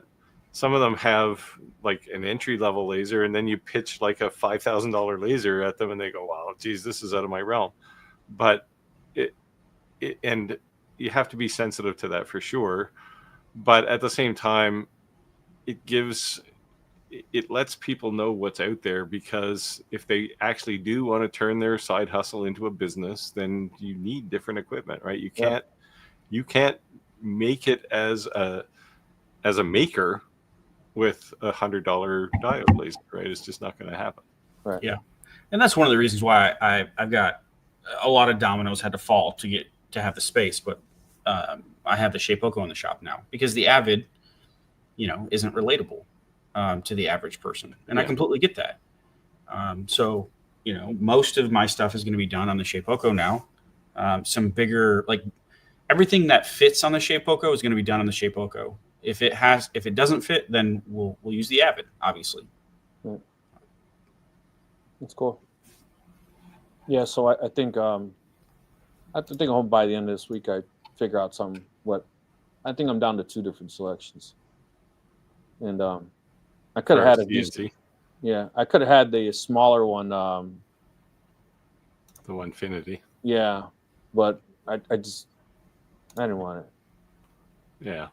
Because I accept those terms, and then they send it to me, and all of a sudden I'm obligated to certain things, and that's not really what I wanted. So I'm not going to go down that road. You know what I mean? But I did hear, Andy, what you said. Ask about the affiliate codes because not everyone gets the affiliate. But I think Clack's an affiliate. So for which one?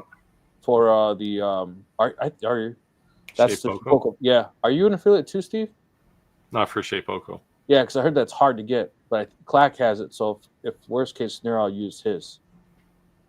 Yeah, I have one as well. Okay, or I'll use yours. Somebody's got to get something, so it's just not nothing. You know what I'm saying? Yeah. So, by the way, guys, since people are affiliates, if you're in the market to purchase something, it can't hurt to ask. At the end of the day, if you feel like our content is helping you and you're getting great value from it, it won't cost you anymore, but you're supporting us by using those affiliates. So if you're looking for an X tool, you're looking for an Atez or whatever it may be, it can't hurt to say, hey, are any of you an affiliate for this? And if we are, I'm sure they'll provide a link. Yeah, it makes my day, actually. I've had people say, hey, I'm going to buy this. Can you give me an affiliate code? It's like, yeah, of course. Like, it's cool, right? Thanks for helping it. Yeah, absolutely. Yeah, it's nice that what that really means is you're kind of clicking as a community as opposed to just, somebody standing at a podium and saying, hey, here's what it is, and take it for what it is. So, yeah.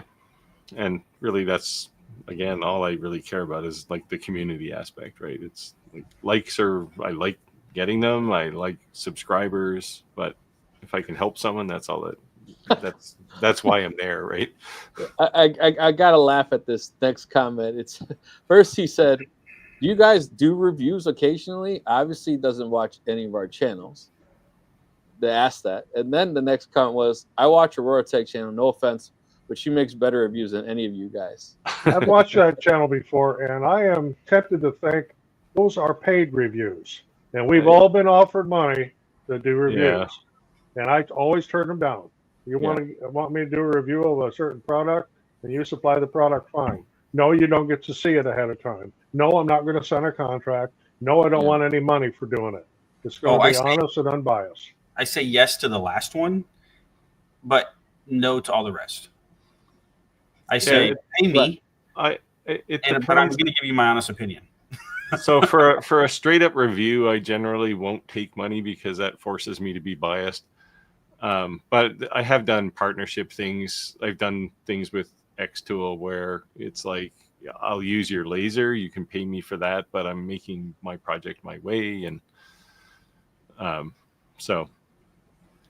and I don't mind that. It's like they're not paying me to review their laser; they're paying me to do work and happen to use their laser. So that's called product placement. Movie studios do that too. That's how they pay for a lot of the movies. If you ever see a can of Coke in one of my videos, you know it's a product placement because I hate Coke. I kept doing that with Monster. I was making my videos. I'd put my Monster can in there. I was hoping one day, me and Monster would be like, hey, Rick. They'd at least send you a hat or something. No, they didn't send me jack. But but speaking of product placement, I was trying that, but it didn't work in my favor. However, I did get my son.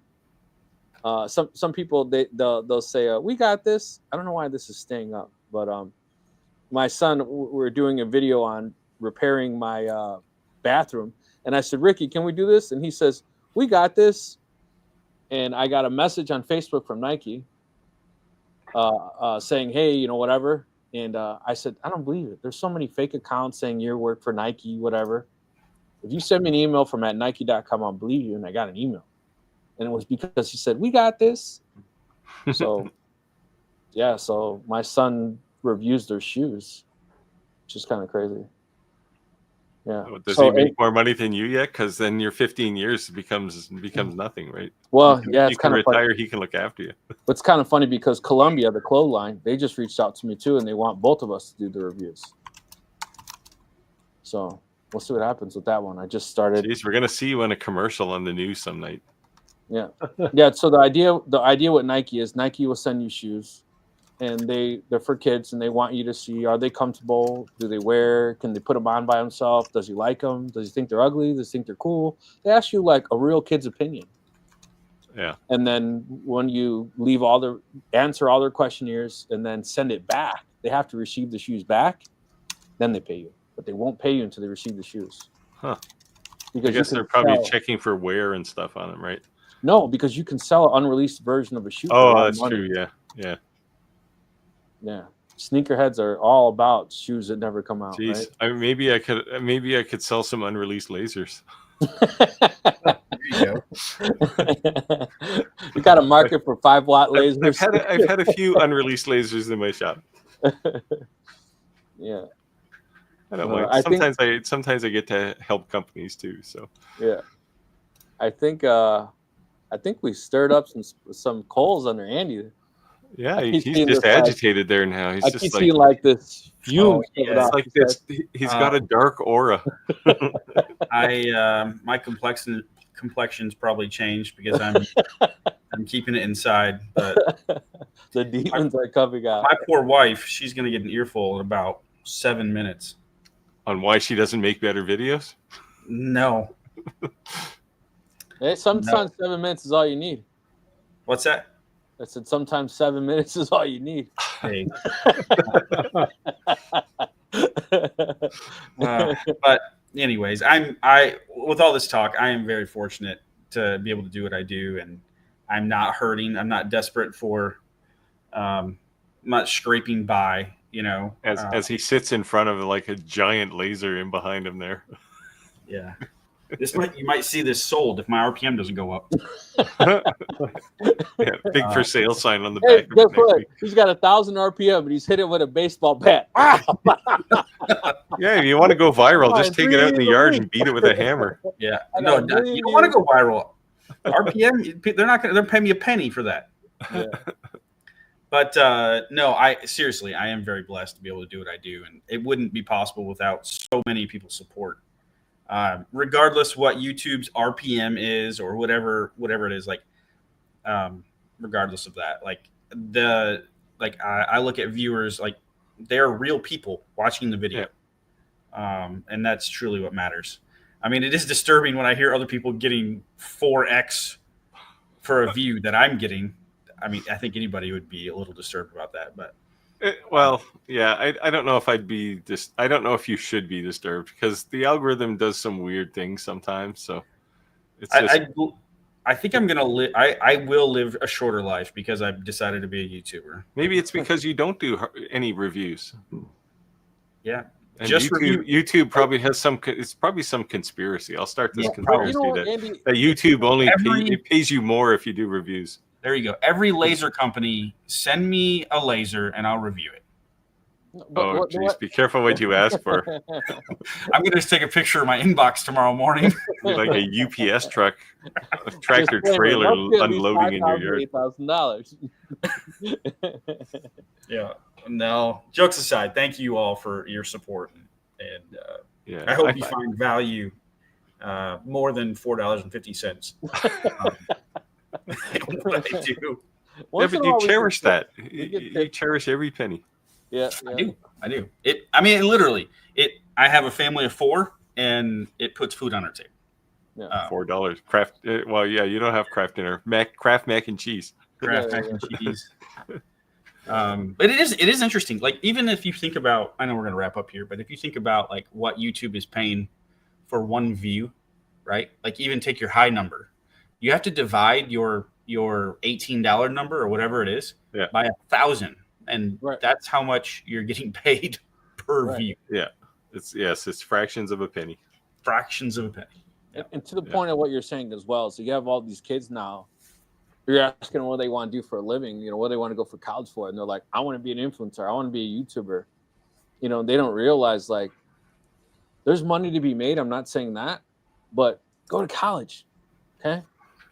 Or getting a trade. YouTuber, do that on the side, and if you make it, and you're one of those freak of natures that become a billionaire, great. But don't not go to college. Don't not pursue a career because you think you're gonna be a YouTuber. That's just my advice. Yeah, I equate that. I mean, it's interesting that it's become a job, right? Yeah. That it's an identifiable job.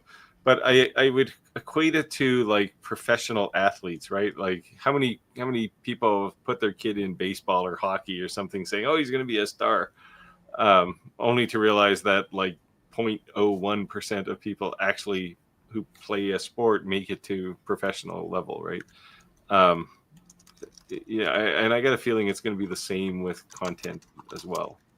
Yeah, and I think that the top 10 right now on YouTube, they're not new YouTubers, so they started early on. Yeah. So that's an advantage, and they don't have to promote their content. They're being promoted from the social media platforms, right? Well, by YouTube too, right? Right. That's what I mean by social. Yeah. So if you made a video, if Andy made a video tomorrow that said turkey sandwich, and it was just his turkey sandwich, no one's gonna watch it at all. I'd watch it. He'd get one view. You know, but Mr. Beast does it. Yeah. They'll get 5 million views. You know, no tags, no description, not just wrote turkey sandwich. You know what I mean? Because they're promoting him. That's the difference. Yeah, it's interesting, and I know we got probably in the weeds here with YouTube, and I apologize for that, but there's a lot of YouTubers that watch us as well. So, and at the end of the day, Google owns YouTube, right? So even if you own a barbershop, a flower shop, a woodworker, whatever, YouTube is a great way to advertise your business. So learning these type of tricks and tips from us could benefit any type of business. Yeah. The I mean, to put it in perspective, like I've got my silver 100,000 subscribers. Let's see it. Pull it off the wall. Come on.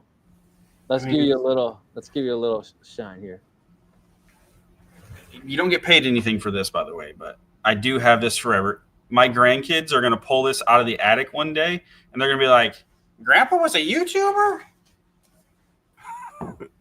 That's what I picture. Steve, you get those for OnlyFans? Sorry? You get those for OnlyFans? No. So I saw a post on Facebook today that said the average OnlyFans makes like $8,000 a year, but then they were showing like the top 10 that made like 65 to 85 million a year. Yeah, but YouTube's the same way. Like it is. Yeah. Like all the YouTube channels that are out there, like they say, like 93% of them fail, right? Like they just they wallow, right? So appreciate the fact that you have 100,000 people willing to watch you, and absolutely, and and YouTube relies on that honestly, because hey, you got 100,000 people. What are you complaining about? Your $4? What's the big deal? Call me, YouTube. I'll complain. Call me. There's only, and I looked this up a couple years ago, but there are roughly 520,000 YouTube channels with 100,000 subscribers or above. Yeah. Only 500,000 in the world above 100,000. So you put that in perspective. Yeah, I think if and when I get to 100,000, I'm going to have to retire because I don't want that kind of responsibility. You can handle it. So what am I at? I rolled over 35 today. I mean, that's huge, man. There's probably a million people. There's probably less than a million channels in the world that have. Well, I'm not complaining, although Clack rocketed past me, so Yeah, mine says 45.7. I'm just shy of 42,000. Nice. Yeah. So growing and growing. Yeah. But I definitely think it helps growing a community like this as well. This is great. I mean, we're talking about thousands of subscribers, and I'm excited about 300 members of our Facebook group. You know what I mean? Yep. But it's growing a community for sure, and so a selfish plug if you're not already a member. We need to all go to Zintenro's channel and subscribe. Zentero, is that your YouTube channel? This is the guy who was saying that we all suck. Well, He's like, everybody's entitled to an opinion. We might actually suck. I've been called a lot worse on YouTube. So I got 4 subscribers. All right. Well, hey. Yeah, we got to start somewhere. Clack is complaining about his bad knee. Well, it's not slowing you down, man. Clack, the man who comes out with 25 videos a week. I don't know how. Well, yeah. So my only consolation, like I'm happy for Clack. My only consolation that he's rocketed past me is that it took him 700 videos to do it, and I've only got 250. So. Ooh. Am I the first? Yes, I am the first subscriber on Tenro. Oh. When you make it big, man, I was number 1. Okay. Don't trash us anymore. I'm joking, but I am number 1, by the way. Yeah, hilarious. Good times, though, man. Where's in town? Well, you only got 1 video. Hey, I'll subscribe to. there you go. Look, you literally doubled your subscribers from the guy. Yeah, you got an infinite number more now than you had when you joined tonight. So. Yeah, like you're rocketing, like Yeah. See what happens when you say we suck? We support you. right? Yeah, I'm about when I look on social tracking, I'm about 1,000 of in the top 1,000 of YouTubers in Canada, which makes me pretty happy. Like it's just it's like there's probably a lot of people because of our RPMs. There's probably a lot of YouTubers in Canada, and like Linus is here, right? I don't know if you watch Linus's channel.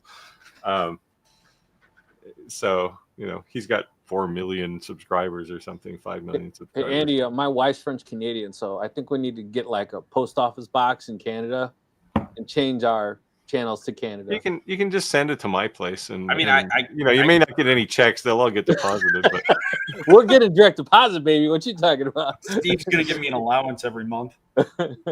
So 10 Row's got 1 more subscriber now, so we tripled his number of subscribers in 5 minutes. And I'll be the hater and say, nope. You said we suck. Centero said if the subs disappear, and next week's Intenro will have gone viral and have 2 million subscribers. And will they remember us? I don't think so. As I said, he does 20 videos a week. Clack says, editing video right now. I have 251 shorts also.